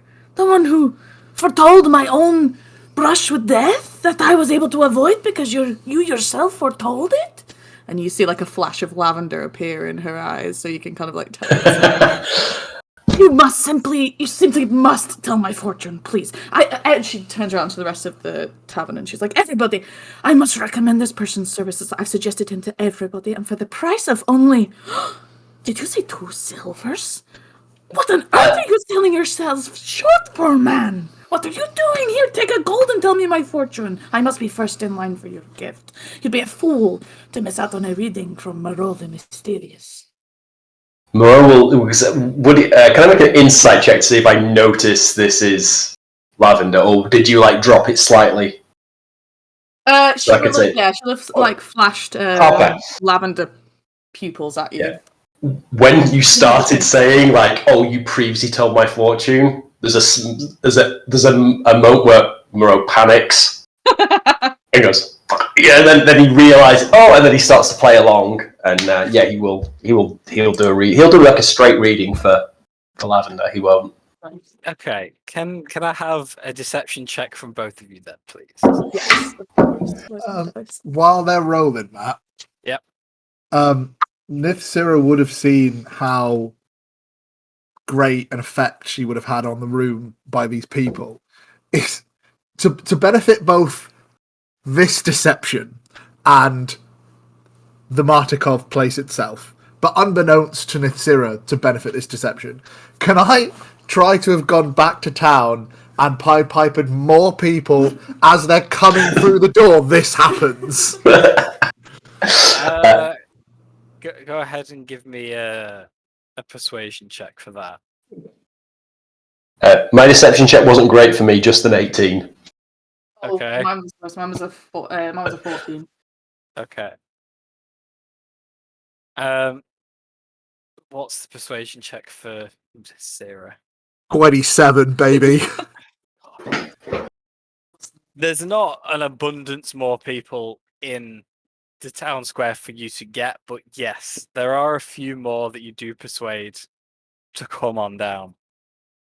Nithsira's on high. And these 2 or 3 people enter the tavern as this interaction is going down. You still get the I'd say a good 50 or 60% of people looking over, taking interest, but not in any way that they're going to move or interact or, take you up on this idea. But you can tell there is talk amongst the tables of, oh, well, perhaps I'll have my fortune done next. Oh, what about me? Oh, what? No, you should do it, etc. You've generated a few marks that you could probably try and hit throughout the evening. At some point during the either the reading or something, Lavender will just lean forward to Moreau and say, Listen, I will believe anything you tell me very convincingly. But find out what these people know about the mage. Okay. Moreau, he'll cast message. So obviously only Lavender here goes, oh, don't you worry, that sounds a very good idea. I will definitely be doing that. You can reply to this message. Just find out what they know. So I'll do a reading for Lavender during it. So I'll do a straight read. I'm not going to try and do any trickery. Right. Essentially, I think because he's interested. And then as you do readings for other people throughout the evening, you're trying to inquire about the Mad Mage. Okay. Yeah, anything they can get, and I'll probably won't do detect thoughts again.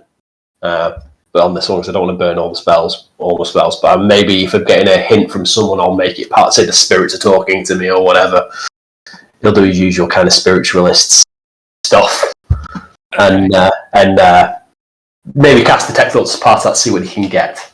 But only surface thoughts he won't push. Okay. So if there's a number of times you think I should do it, I'll roll or whatever, and I'll mark those spell slots off. Okay. How long does detect thoughts last? It's a minute. It's just a minute. Okay. I'm going to say, throughout the course of the evening, you managed to get 3 more people interested with your display. You managed to take in only 5 silver from it. Not everyone is absolutely loaded. But I'm going to leave it up to you to tell me how many times of those people you want to cast Detect Thoughts. It may impact the information you get. And give me a persuasion check with advantage, because you're trying to... investigation check with advantage, because you're trying to get information, but you're also distracting these people into just, spilling the beans while they think about something else, not really thinking about what they're talking about. Okay, so I'm going to roll a persuasion check first with advantage, but I'm going to roll an insight check afterwards to see how many times I cast Detect Thoughts. The lower I roll, the more times I'll cast it. So... Okay. Make it investigation, not persuasion. Okay, persuasion with advantage. Investigation. Oh, investigation. It's the same. Okay. With advantage. 23 for an investigation. Okay. What's your insight? And insight. Ooh, insight is a 15 plus 11, 26. So I'd only probably try and do it if I thought they might know something based on that. Okay. Go ahead and burn 1 detect thoughts then. One detective call, that's fine. You basically learned the same thing that you've already learned about the rumors, about how he's been seen here and there from 2 people. From one person, mid-reading, you're talking about secrets, and in a hushed voice, they tell you about how they do occasional runs to smuggle in either counterfeit or stolen wizards of wine into Valaki. And they, because you're inquiring about the Mad Mage, they do spill the beans to you that on occasion, as they've been on one of their runs, they've seen this Mad Mage. And on one occasion, they saw him take the North Road up the mountain, past where they keep their stores. And it's hard for me to describe it to you, but basically they point you to a specific small valley that they believe he goes in and out of. Okay.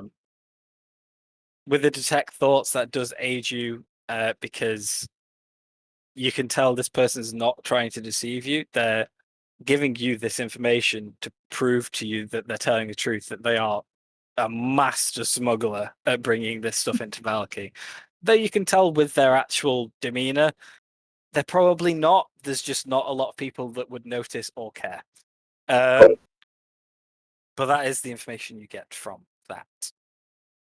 Awesome. Yeah, I So will. useful. I will keep that, and I will relate that back to the party after, towards the end of the night. Okay. If there is no more shenanigans, Pied Pipering, tattooing, or card reading happening for the evening, you guys, you've bought your 6 beds. Go ahead and use them how you please. Erwin will ask that you leave at least 2 of the 6 rooms he has open, just in case anyone gets too drunk and he can make some more money off them by them having to stay here. But there's Quite many happily beds. someone. Yeah, there are many beds to choose from. Moreau will probably stay up in the tavern and like sit, and maybe he might close his eyes for a bit in one of the chairs, but otherwise he'd probably say someone can have his room. Okay. Tia, it's late evening by the time your plans are finalized, but they are easily interpretable by someone not as skilled in craft and design as you. Yes, this is very good. And if that's all for the evening, you guys can drink and be merry and have a nice sleep and go ahead and long rest yourselves. Lavender, if anybody else notices going to bed, is always the last one up, and ultimately she just finds herself a quiet corner in the tavern and sits there staring till morning.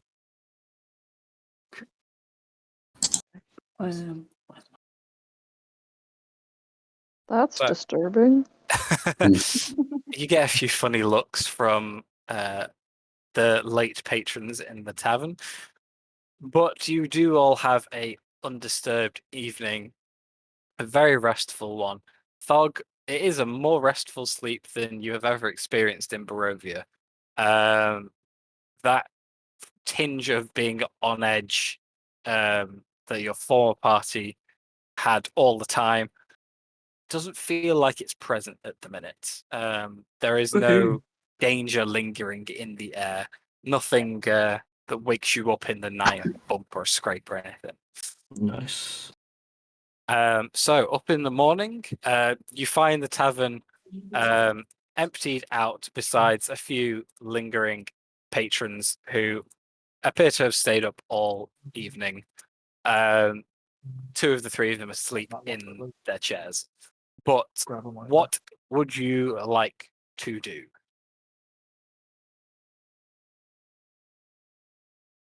Well, I think we have a direction to go, at least, to investigate this fella.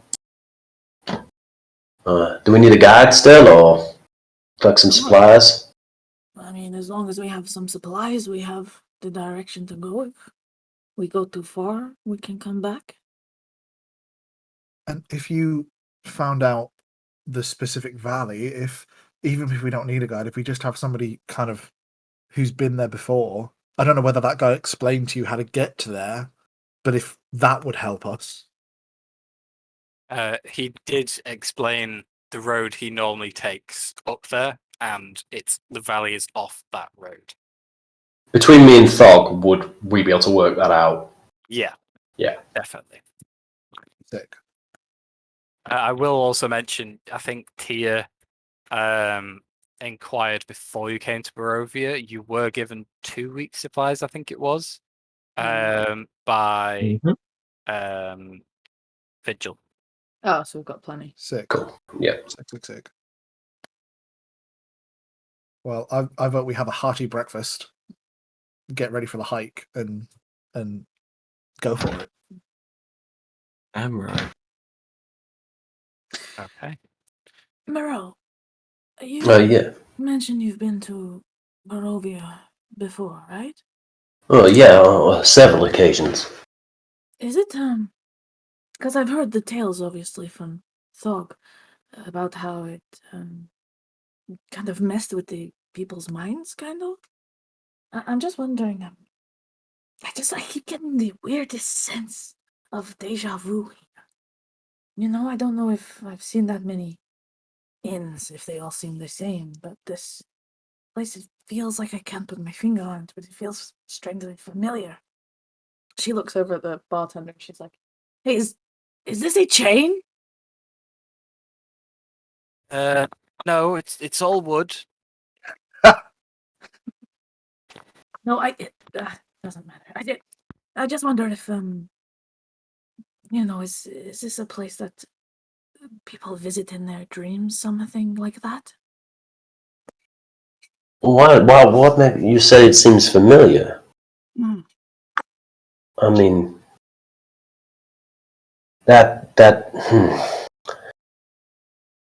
just, I've been to, this place isn't just Barovia. There are other adjacent realms that have off. I I've haven't been, been here before. I know that this is new to me, but it has a familiarity somewhat, you know? it wouldn't surprise me. There's all sorts of crazy things here. This is nothing fully makes sense here. I see. And if you would visit in your dreams, I wouldn't be surprised. I've seen all sorts. It unsettles me, but perhaps it will become more apparent, and something might trigger my memory. I'm not sure. Once we get a moment, well, I might be able to work with you. Maybe we can work together to get to the bottom of this. I mean, Barovia is a strange place, but maybe I don't know, some sort of ritual. I'll see if I can work out a spell to find something Yes, to. You know. I'll have a think. Yeah, we could try and work something. I'm sure there's something I could find to assist you in trying to work out whether you've been here before. I appreciate that, Moro. We made a good team last night, no? We did indeed. It's been a while since I've worked with any kind of partner. Well, I think our skills are working good in tandem, and we got the information that we need, so why don't we head off? Indeed. After you, Miss Lavender. Let's go up the mountain.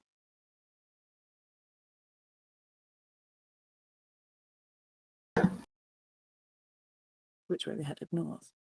We're headed So, to Baratok. Are you guys Might heading head up. out of the mountain, out of Valky and into the mountains then? Mm-hmm. Sure Yeah. thing. Okay. We are not prepared. Making your way out of Valky, Thog and Moreau lead the way east down the old Slavic road and up north round Lake Zarevich. The terrain is rough for the first part of your journey. It takes you several hours just to clear the woodland that surrounds the lake and up towards the mountains. Can I have a marching order, please? Just who's up front, who's up back? Oh, this is my territory, baby. I'm from the woodlands. Let's fucking go. Get me I'd, there. prob- Get me up front. I'd probably be close by, obviously assisting, guiding, etc. I would be stuck on Frog's backpack reading books. Okay. Lavender would be squishy in the middle, please. Okay. Hog would probably be in the back. Either back or front, if I could be. Yeah. Yeah. Teppel will be in the middle somewhere. Okay. Can I have then a perception check from Nith and Moreau, please?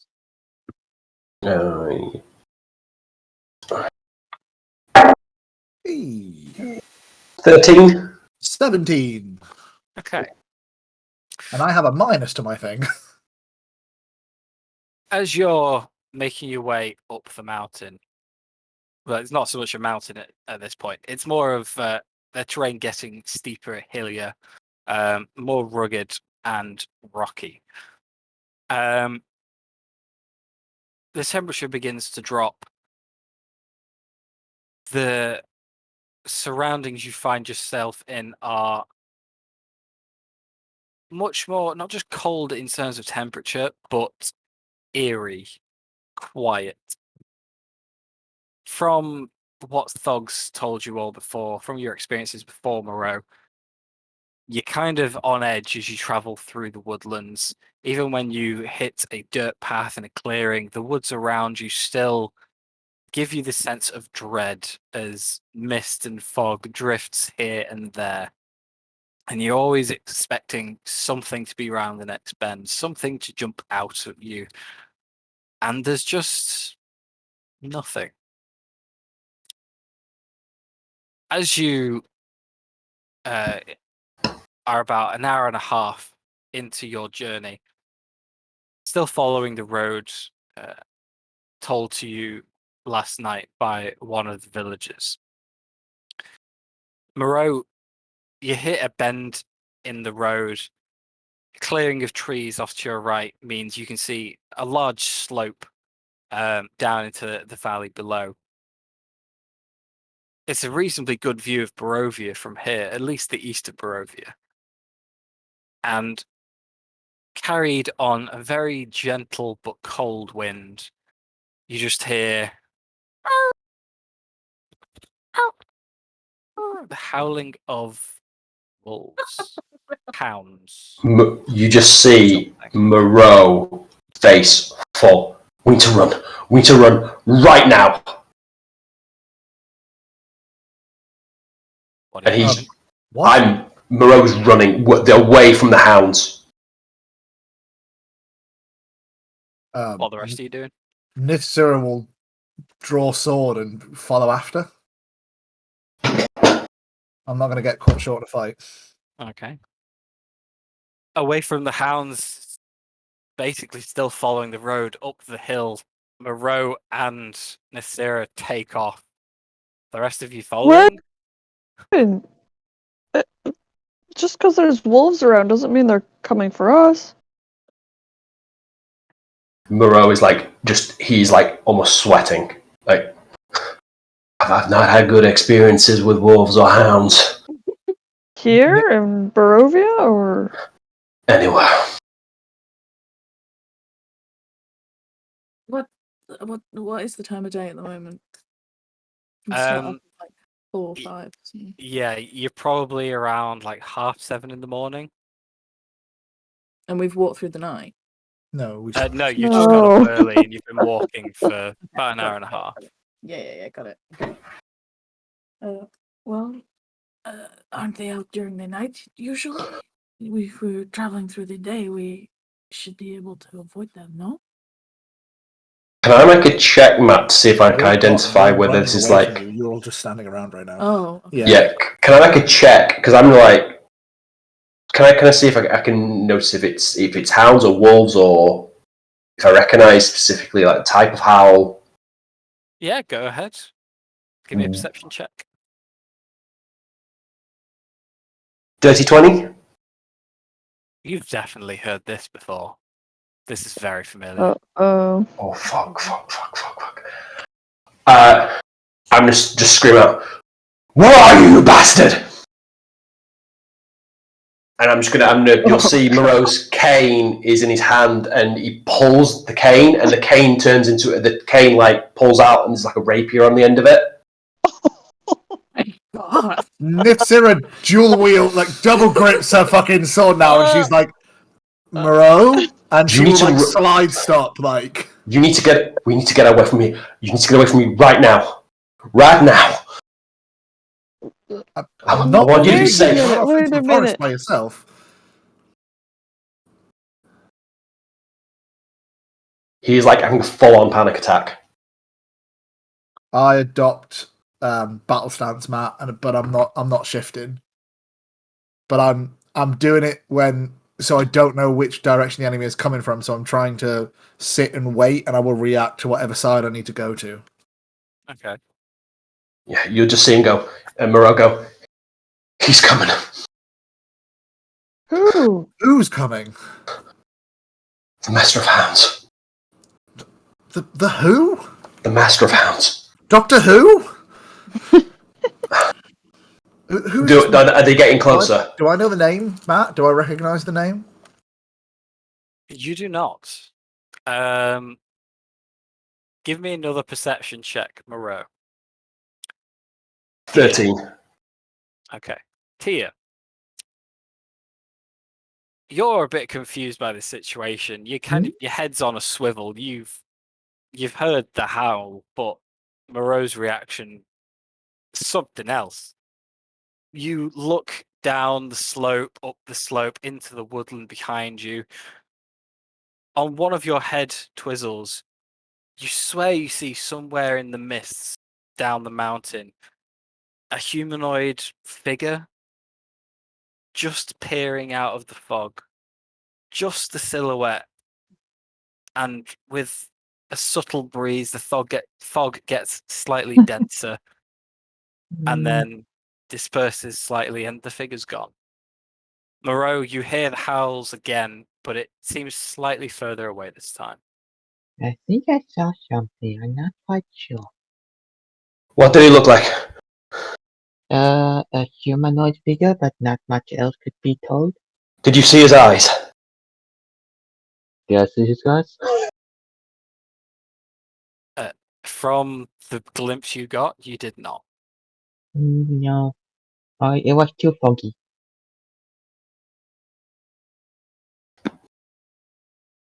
Oh, so they seem to be getting further away. The Yeah, next set of howls yeah. was further away. Can I cast dancing lights and put it out in a 10-foot cube around us, Matt? Seeing as how I'm trying to find where this enemy is about to pop out from, and also try to reassure Moreau. You can. Okay. The lights create a nice scattering effect onto the lower levels of mist below you. Large shadows loom over them now as you guys cast shadow down this mountain's terrain. But as you look over the area, the mists move and roll, but nothing else. No other movement. Moreau, are you okay? It's been a while since I've heard them, that's all. What has gotten into you? You don't seem like the type of man that would be frightened by howls in the night. Those howls. Those howls have been coming for me for a very long time. We need to finish up what we're doing here, and we need to finish up soon. Or I don't know how long I'll be able to be with you. No one's going to take you from us, Moreau. I can promise you that. He can. They can. Well, what is it about this particular thing? Is it the woods, or has he found you?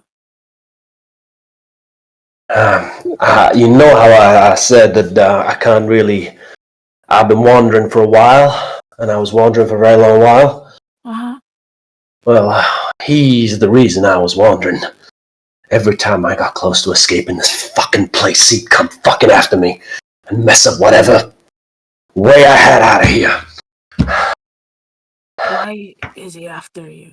I don't know. He's been ever since I got stuck here. He's been running. He's been coming after me. All I know, he's nearly caught me a few Barovia. in Barovia and Darkon and Borka and Morden and God knows any other domain of dread. There's always him and always those fucking hounds. What is he? Is he? I don't know. Is he a demon? Is he a fiend? What? I never saw his face, just his eyes, always his red eyes. And then every time he got close, the mist would come in and I'd wake up somewhere else. And you do not know what offense you've caused this to be? No, I don't.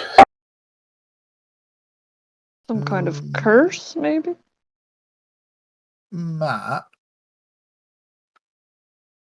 Yes. With what Moreau... No, shut up. There's no shenanigans. With what Moreau is describing to me, can I try and rack my brain through my...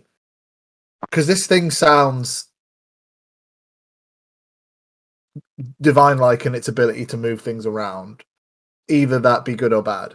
So can I, at least in this era anyway, can I try and rack my brain, maybe not the Houndmaster, but something else that maybe named something different from any of the pantheons that I've read about and the religious research that I did. It might not be Master of Hounds. It may be called something else in a different, So can I try and rack my brains with that? And I'll turn to Moreau and I'll just go, but just describe this individual, exactly what they can do. And as he's kind of talking about it, can I try and do that? Sure. Yeah, I'll tell him what I know, that he can control hounds, that he's very strong, very fast, can appear out seemingly out of nowhere, out of the mists. Give me a religion check. What does your game-specific inspiration die do again, Matt? Advantage on a roll. You have to use it before you know the outcome of the roll. Ah, balls. All right. Yeah, fuck it. I'm going to use it now. Cool. I will take it off my sheet. Okay. Oh, I didn't even fucking need to. That's a nat 20. Wow. So with my religion, that's 24. Okay. You search through all the deities, demigods, somewhat gods, maybe gods that you can think of. While there will be certain elements that you could tie to a number of gods or certain other ones to a different number of gods, there is the things that are described to you from Moreau about this being, this thing. None of them strike any chord with you for any kind of god that you've heard of. Okay. It seems very, it just seems very niche and very godly from what you know of gods.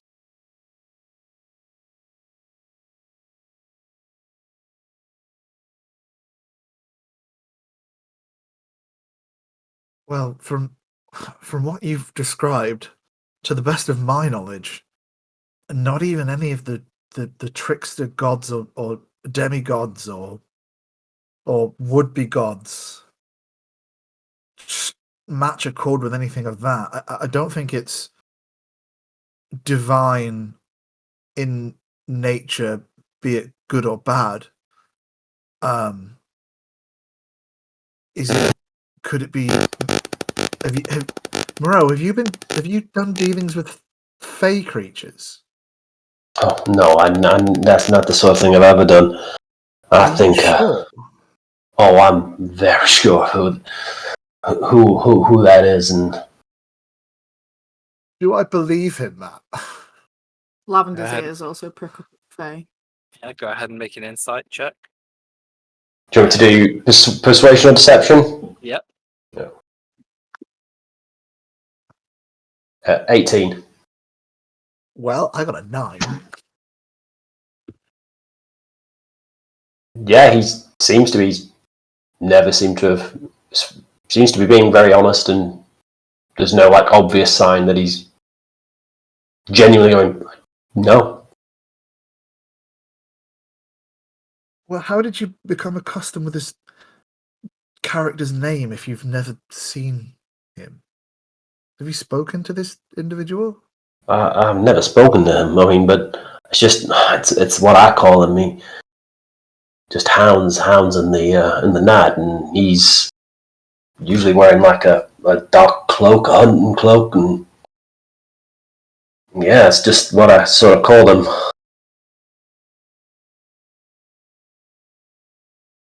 I have my theories about who he works for, and Who do you think he works for? and there's a moment where he kind of looks down, and I think he works for the same folks that I do. And who is that? You may not have heard of him. At least I think I work for them. Some folks around here call them the Dark Powers. The what? The Dark Powers? They're the folks that run this place. Has Nithzira ever heard that, Matt? Or Lavender. That sounds like something occult. Both of you give me an Arcana check. Can I use my inspiration? Yeah.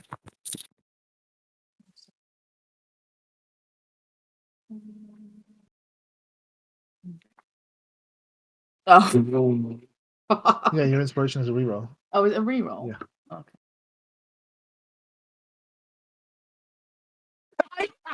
That was 2 2s. What a waste. Oh wow! It's the It's goal. rubbing off on you. Jesus. The tattoo imbued the bad luck. Transferred the Yeah. bad luck. One of us. One of us. Yeah, it's not bad. Mine's not even worth it, yeah. I got a 19, Matt. Okay, with a 19, you wouldn't know in great detail anything about them, but you will have heard of the dark powers being referred to in connection with the Shadowfell, the Domains of Dread. You'd know that they are the powers that trap the Dark Lords in the Domains of Dread. But beyond that, wouldn't really know any details about. In any of my learnings of this vague occult god supergroup band quartet, have any mentioned an affiliation with perchance that bitchin' Spider Queen? En anglais? Um, I in in my time researching. Yeah. Sorry. Lol. I'm referring to Lolfia. Yeah. As in, do the dark powers have any connection with Lolth? Yeah. Do they affiliate themselves with her at all? From what you know, the dark powers are their own. The reason you don't know a lot about them is because they are their own separate, mysterious entity. They're the kind of thing you'd hear in a story around a campfire, but no one could really tell you a lot about them or about what they are.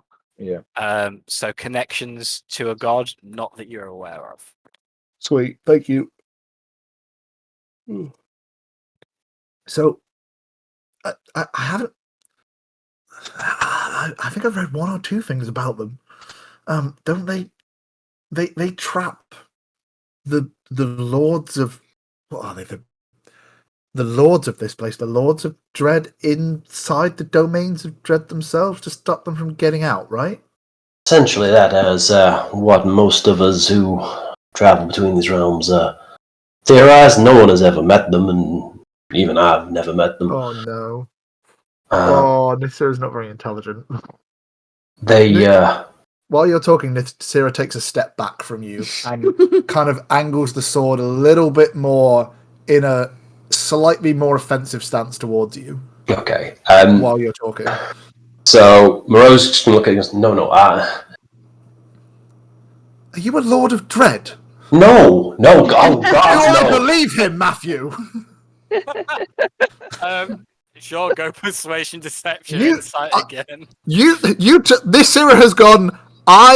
This is when Sira's head is. So you understand, Chris, is that you have said that this thing kept stopping you from getting anywhere and trapping you in here, and then just gone. Oh, they trap the Lords of Dread in the domains of Dread. Nithsira has an intelligence of 10. All right, she's pieced 2 and 2 together and got 7.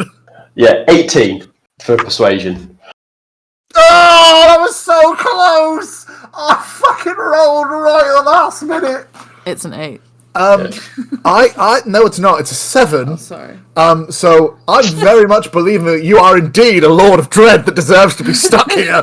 But I don't know, because I might be on this, because persuasion is 18. With your insight, Yeah. you would believe that Okay. what Moreau is telling you. Like when you make that accusation, there is shock and horror across his face. And then you kind of she kind of like drops her shoulders again and just goes, "Oh, I'm sorry. It just why would be a thing, a presence that takes up all of its time stopping the Lords of Dread from leaving the domains of Dread, invest so much in turning you away? Are you a child of the Lord of Dread? Are you? No, let me explain. Give me one moment.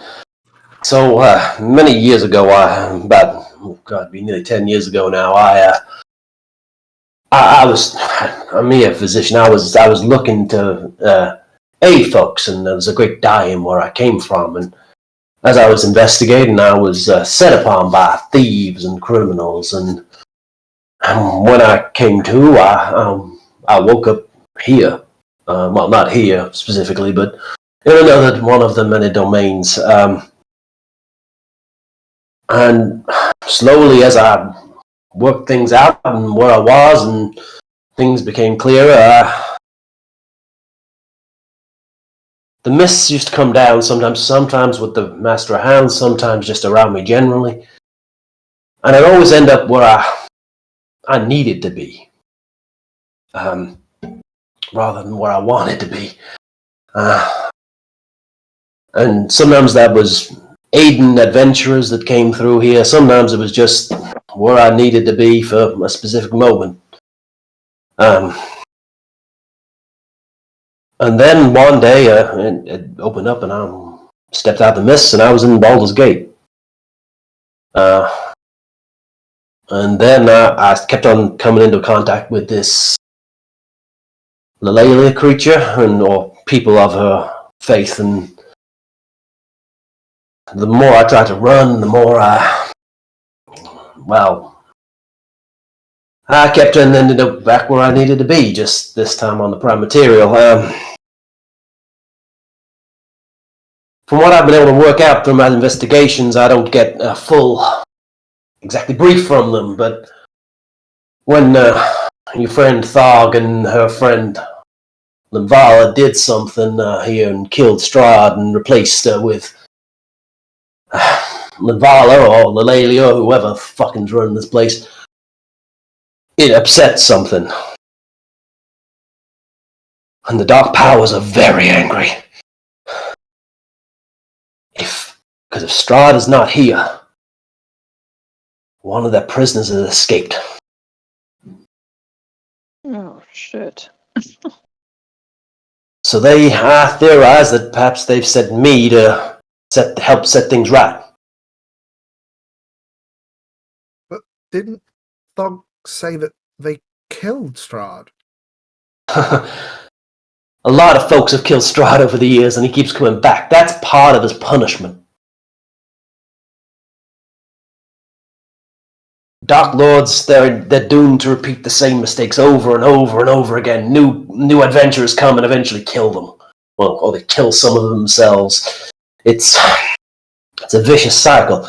This place cannot keep going the way it is. I've seen what happened. What happened in Darkon when Aslan Rex got out, and that place is... Barovia is in danger of turning into that place. And if you think this place is bad, then God forbid you didn't want to see what happened there.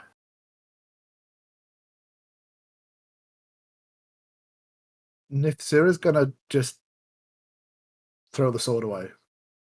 And she's just gonna walk towards you very slowly, but very warmly. And seeing the emotional state that you're in right now, she's just gonna hug you. Mura will hold She's back just a gonna bit. come in, and she's just gonna come in, and she's just gonna hug you and let you carry on talking.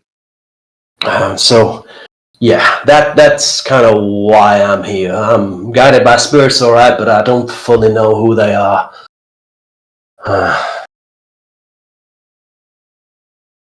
It's usually when he turns up, it's because I need to get a move on, and won't be staying long in a place. And he's been known to kill folks I've been with. That's why I wanted to stay away from you lot. Well, that's good news that we can probably handle ourselves, right? We got your back, Moreau. It's been a long while since someone said that. But we'll have to see. We should keep moving. Then move we shall, with haste. Getting back on track. Making your way, this time less hastily, up the mountain pass. It's another 45 minutes or so before you come across what seems to be the valley off to your right, descending north, tucked between two mountains that was described to you the night before. Tentatively walking down, there's clearly a trail line here, but rarely walks. You follow it through a few twists and turns. It seems to hug the natural topography of this small ravine until, turning a bend, you see up ahead of you, maybe 50 feet or so, slight elevation to where you are, a small cave entrance in the mountainside. From this distance, you can see that there is a flicker of light bouncing off the walls inside, probably reminiscent of some kind of torch, campfire, or candlelight.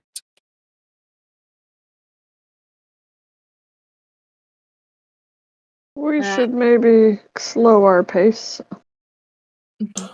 I was... So good. Is there any deduction that Lavender can make as to how recently someone had been there? I think someone's in there right now. Oh, right, Like okay. outside. You can do that for the path you're on if you wish. Yeah. Go on, give me an investigation check. Can I give a guidance? Yeah, sure. Have D4. You got 4? Yeah. Thank you.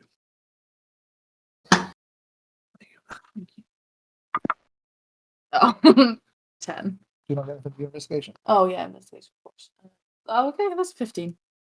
Okay. Looking at the trail below you, it seems to be covered in the same kind of gravel, greenery, mosses and stuff that surround you elsewhere. From what you can tell, it's been a while since an animal or person has traveled this trail as is meant to be. If it was used frequently, you'd see a lot more like wear on the trail. It'd be a lot more noticeable than it currently is. Okay. I was thinking, should we perhaps announce ourselves? I don't want to be walking up on a wizard unannounced. Just in case it isn't a wizard, there have been many stories from both you, Thog, and everybody about the things that reside within these woods. How far away is the cave from me, Matt? About 50 feet down the path. Can I drop a divine sense? Yeah. Yeah. What does the divine sense for again? It senses for celestial, fiend, or undead. Okay. But of any being of presence you sense, but not its identity, so it wouldn't tell me if Strahd's there, for example. Okay. You do not sense any of those things. Amazing. Okay. Nisira will open her eyes again and go, well, there's nothing celestial, fiendish, or undead in the cave, so that's a plus, right?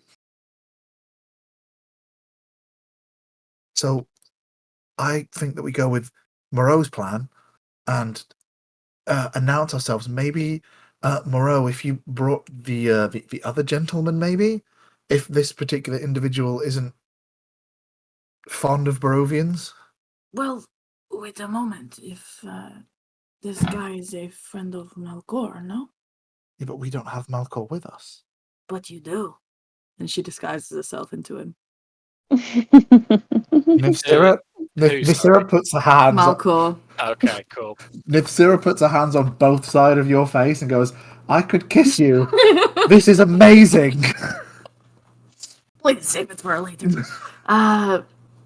So, I mean, shall I go in? Say I'm here to help? I might be able to do something to aid the way in, but I think you look absolutely amazing. That disguise is very perfect, and you get bardic inspiration.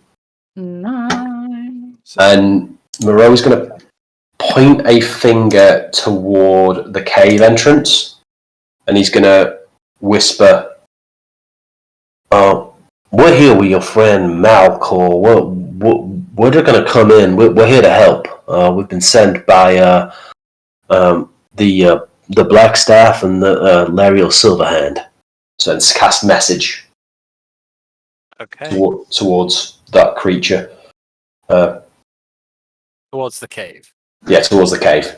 Yeah, and then I'll let know someone is coming. It's Malcor. Okay. There's a moment of eerie silence that fills this canyon you're in. Mist and fog rolling around. You're about to step forward, proceed with your plan, before you get a reply. Oh no, not listening to the voices again. You know, you shouldn't do that. No voices, go away.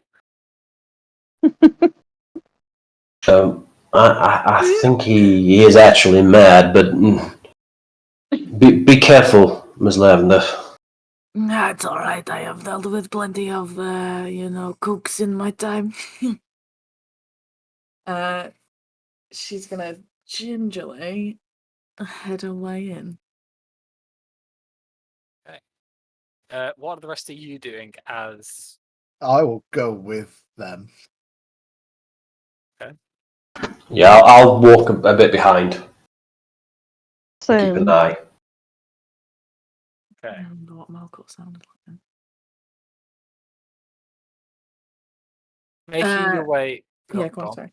No, go ahead. Making your way up and into the cave. There's light patches of snow that surround the side of this mountain around the entrance to the cave. You can tell it's cold enough to snow here, but not cold enough for it to stick properly. There's just patches here and there. As you climb your way out of the layer of mist and fog that surrounded the slightly lower path and enter the cave, it's very open, very spacious, and warmly lit. You see off to the very back corner of the cave a campfire roaring, 2 tents set up with 2 individuals sat, one in front of each. In front of one, there is a balding wizard sat down, arms around his legs, just staring into the fire. In front of the second tent, you see a blue, semi-transparent looking dog. It seems to notice you as you come in and just give you a tilt of the head with a semi-friendly "Meow?" Oh. as you see this. And you see this. Oh, Doggo. Oh. Is it a blink dog?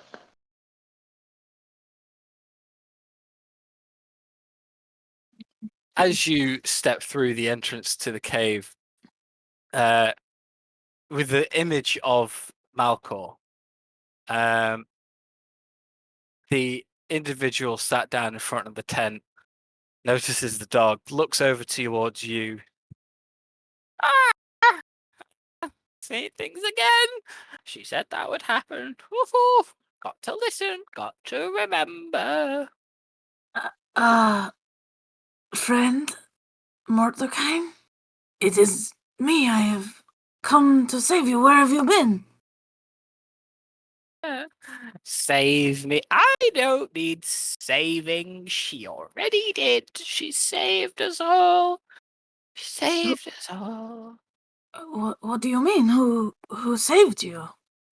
Not you, was it?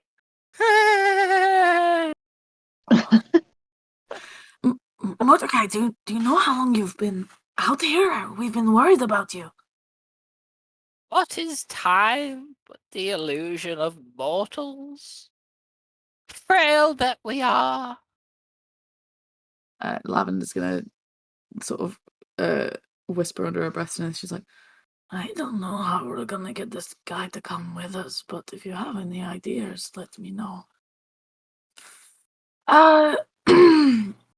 Listen, I have been sent by the Black Staff with some of my friends here. There is also one more you might see a little later. Her name is Lavender. She's just popped out for a wee, but she may be back. If we would quite like to get you back safely with us. We can get you some help, some warm clothes, perhaps some more clothes. What have you been wearing down here? Have you washed? Oh, He turns to his little spectral dog. Sat by a fire, and the voices say we need to get warm. What do they want me to do? Jump in it again? Ah, we learned from last time, didn't we? I don't need friends, do I? We've got each other. What friends have you got, strange man? you don't recognize me? What is seeing if not believing, and believing if not seeing? I believe nothing. But you came here believing something, Mordecai, did you not? Do you remember what it is you came to find? There is a moment of deep introspection. written across his face. Yes, I did. I was searching. But then we were lost, and then we were found, and now we are safe and warm. Can I drop a detect thoughts? How far away are you? You're too far away at the minute, but yeah. I'll probably start to walk. Oh yeah, because it's 30 feet, isn't it? So Mhm. I'll start to walk forward, very just to one side, being as unthreatening as possible. Okay. As you step into the cave, this individual gives you another side eye, the same way he has for everyone else. And for a second, there's no change in his demeanor before going, Hide! He returns! It's Strahd! Oh no! He's come to hurt us again! I'm not. Gone, demon! I'm not Strahd. My name is Dr. Ezekiel Moreau. I'm a physician. I'm here to help you. Strahd helps himself, all right. Helps himself to the land, the people. They all suffer under him. I'm just gonna come a little bit closer, if that's okay. Only if that's okay with you, my friend. What can I do? Powerless. Oh, where is she? She said she'd protect me from you. No. I'm just gonna keep edging very slowly forward. So I was 30 feet from this guy. Yeah, I'll be within 30 feet there. And I'm gonna cast detect thoughts. Okay. The main emotion you get from him is pure confusion. He doesn't seem violent in any way, more that he's just scared, very much alone, and wondering when someone's going to come to his rescue, basically. Okay. Who is she? I'll ask him. The savior. She. Oh, she helped us. She helped us. Is there an image of someone that comes into his head? It's not that precise, but you get flashes of polished armor, flowing white hair. Oh, she protects us from you. She killed you. She killed you, and yet you're here.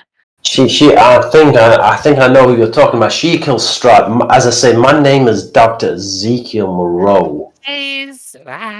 I have a medical bag here. May I? I'm gonna come over. May I get closer? I do not wish to hurt you or harm you in any way, shape, or form. Even if you did, without her, what am I to do? What are we to do? And he just goes back to staring at the fire, curled up, arms around his legs. Do I get a sense that there's been any kind of spell put on him, anything like that? If you can describe to me how you'd get that sense, I'll answer. So I'm trying to think with the detect thoughts. Is there anything is a kind of block in his head or something that's affected him? Am I reading that it's magical, or am I? There doesn't seem to be a block in his head. There's nothing. It's not like any of his thoughts or emotions are being suppressed by something or altered by something. The feelings that you get from him seem genuine. Okay. Okay, so I'm gonna leave that, and I'm gonna ask Lavender, because Lavender, do you have the ability to detect magic? I do, but I thought you had an ability to do it as many times as you want a day. Malcor. Malcor. Yeah, Malcor. I would have said Malcor because I would have looked and seen Malcor. Yeah, she'll move forward a bit, but Liam doesn't have control of this one. Sorry, but she'll sorry. move forward to like the middle, How far away do you need to be? like just in front of Moreau. 30 feet, I think it is for detect magic. Yeah, so that. But somewhere in the middle would control. also pick up this left-hand side potentially as well. Sorry, What? the top. So just point to me where you want to In be. the middle. In the Like middle. where? Like here? Yeah. Like 15 feet away from him? Yeah. Turn around and lightning bolt you. And then detect magic from there. Does anything pop up around her? Well, the dog is definitely magical. Conjuration magic surrounding it. Other than that, no. There is no magical signature that you can detect. Not on him, not surrounding him. I do not think that there is any kind of magical affliction here. Just an erosion of the mind.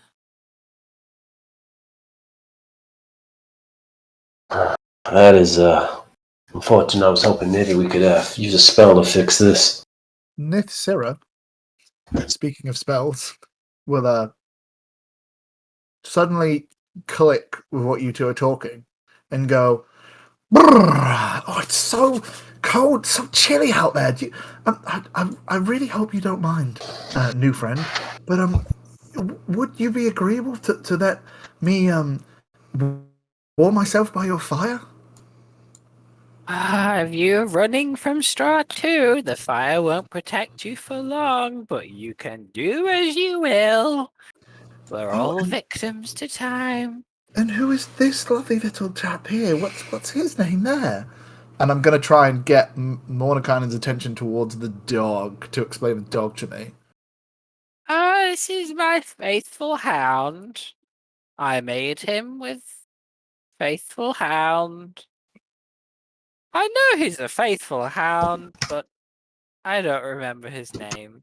So I just call him Faithful Hound, and he is faithful. You made him yourself, did you? Did you summon him? Did you create him? Did you? What was it that you make him? And as I say that, I'm going to cast Lesser Restoration, and I'm going to touch him. I just thought really hard, and then he was just there. And as you touch him, there's a wave that washes over him. A split second, his eyes dart to yours and meet yours, and there is a recognition there, and an acknowledgement, and a connection. Like the persona that you were just dealing with is for a split second gone. And then the magic fades, and it just doesn't seem strong enough as the confusion reappears on his face. Yeah, I did something like that, and then I got a faithful hound. So you're a powerful conjurer, then. You're an incredibly strong wizard.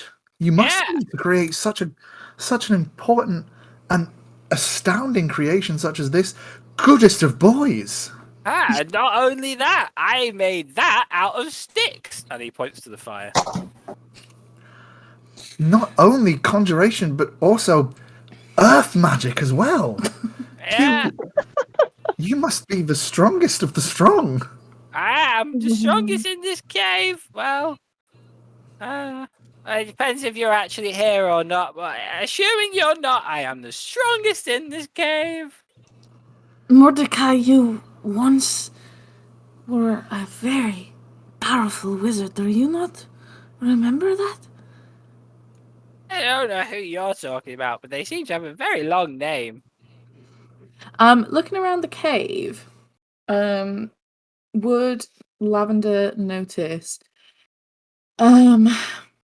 She'd be looking for any kind of like carvings potentially, or like even something that he seems to hold dear, like a particular, I don't know, like bones or anything that he seems to have collected, anything that seems important to him in any way in this cave.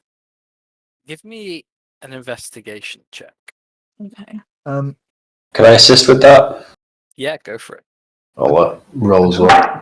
I don't know if it'll help at all, but can I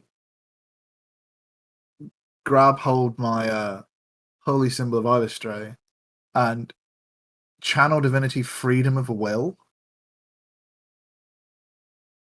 As an Okay. action, you present your holy symbol and speak a prayer for those being coerced using your channel divinity. I don't know if it's going to help or not, but it may. Each creature within 10 feet of you that is charmed or frightened repeats the saving throw causing that condition. On a success, the effect ends and the creature becomes immune to that condition for 1 hour. Ooh. Let me just. But I would definitely give it a go.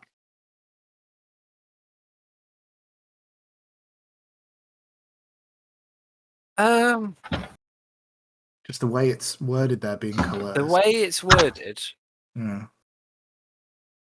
and from what I know.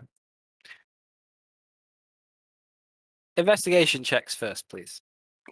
15. Nat 1 for a 10. Nat 1 is still Nat 1. Yeah.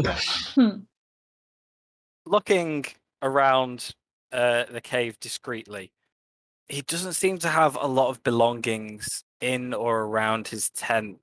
It seems just to be the bare bones. You see a few fish bones, very old, lying around the cave.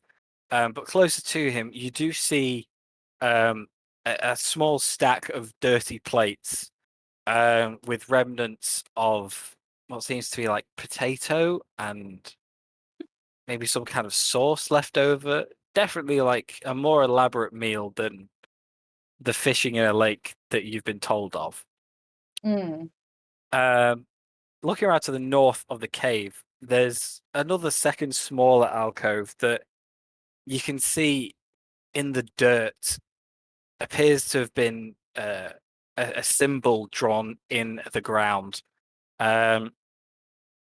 Very crude. It seems to represent the teleportation circles that you came through. And moreover, that as that's caught your attention, you kind of just peer around.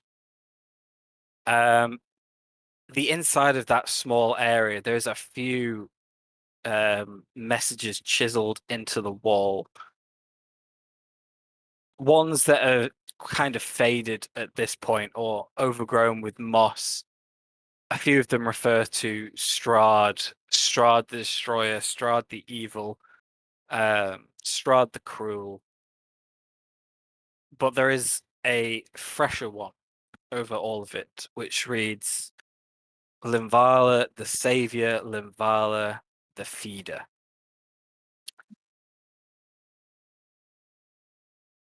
As you cast this spell, or use this ability, while it only lasts for an hour, you touch him once again, this magic washes over him. And he takes a big breath and a big sigh. He looks up. Well, I believe that will keep it at bay for the time being. Thank you, stranger. But Don't thank me, thank Illustrae. yes, of course. Tell me, does she know that you're here? I would like to think that she knows where I am, but I did not flame song last night. Not your god. Oh. I don't think the person you're referring to is aware of our existence here so far. Though it is possible, anything is possible. We've been sent to return you to Waterdeep. It may be a bit late for that. What do you There mean? is so much wrong with this place. I think we should get going before your spell wears off. Of course. We Not without saying hello first. Oh, fuck. Oh Mist rolling through the entrance to the cavern. and stood in the doorway. Your heads spin as you see standing in the doorway, full plate armor, white hair trickling down her back, and one very demonic looking arm. Linvala turns with a smile on her face. Thok, I was waiting for you to say hello. How have you been? And we will end the session there. Oh my god! What a reveal! Well, Oh, well, well, what do we got ourselves into? backup characters, guys.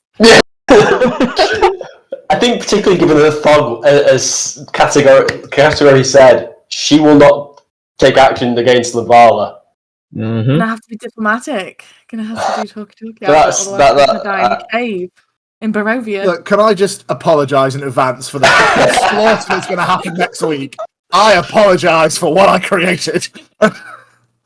You Oh, have what created a- a monster! Oh god, That was brilliant. that was That's sick. fantastic, Matt. That's great. See you in a couple of weeks, then, guys. Yeah, See- get thinking. Oh, about 2 what weeks! I you can't want to wait say, 2 guys. weeks. Oh no! We don't have to fight her though, guys. Don't Yeah, feel That's like true. What are we you- might not. We What are you can't. gonna say? What are you gonna do? Oh, the half demonic abomination must die in the eyes of Nithsira. Well, let's see. Shit. Right, thanks a lot, Matt. Yeah, Well, thanks, Thank guys. you. Oh, that was sick. See you guys on Saturday. Well, hopefully see everybody on Saturday. Yeah, see you Saturday, I'm guys. gonna- just before you all go, because all of your role playing was so great, you can all have an inspiration die. Yay! That lasts until next time? Yeah, we're gonna fucking need it. Matt's like, I'll give him a bone. I'll give him one bone. Right. Sweet. See you all Thank next time, you. guys. Just saying, guys. Sick. Bye. Oh god.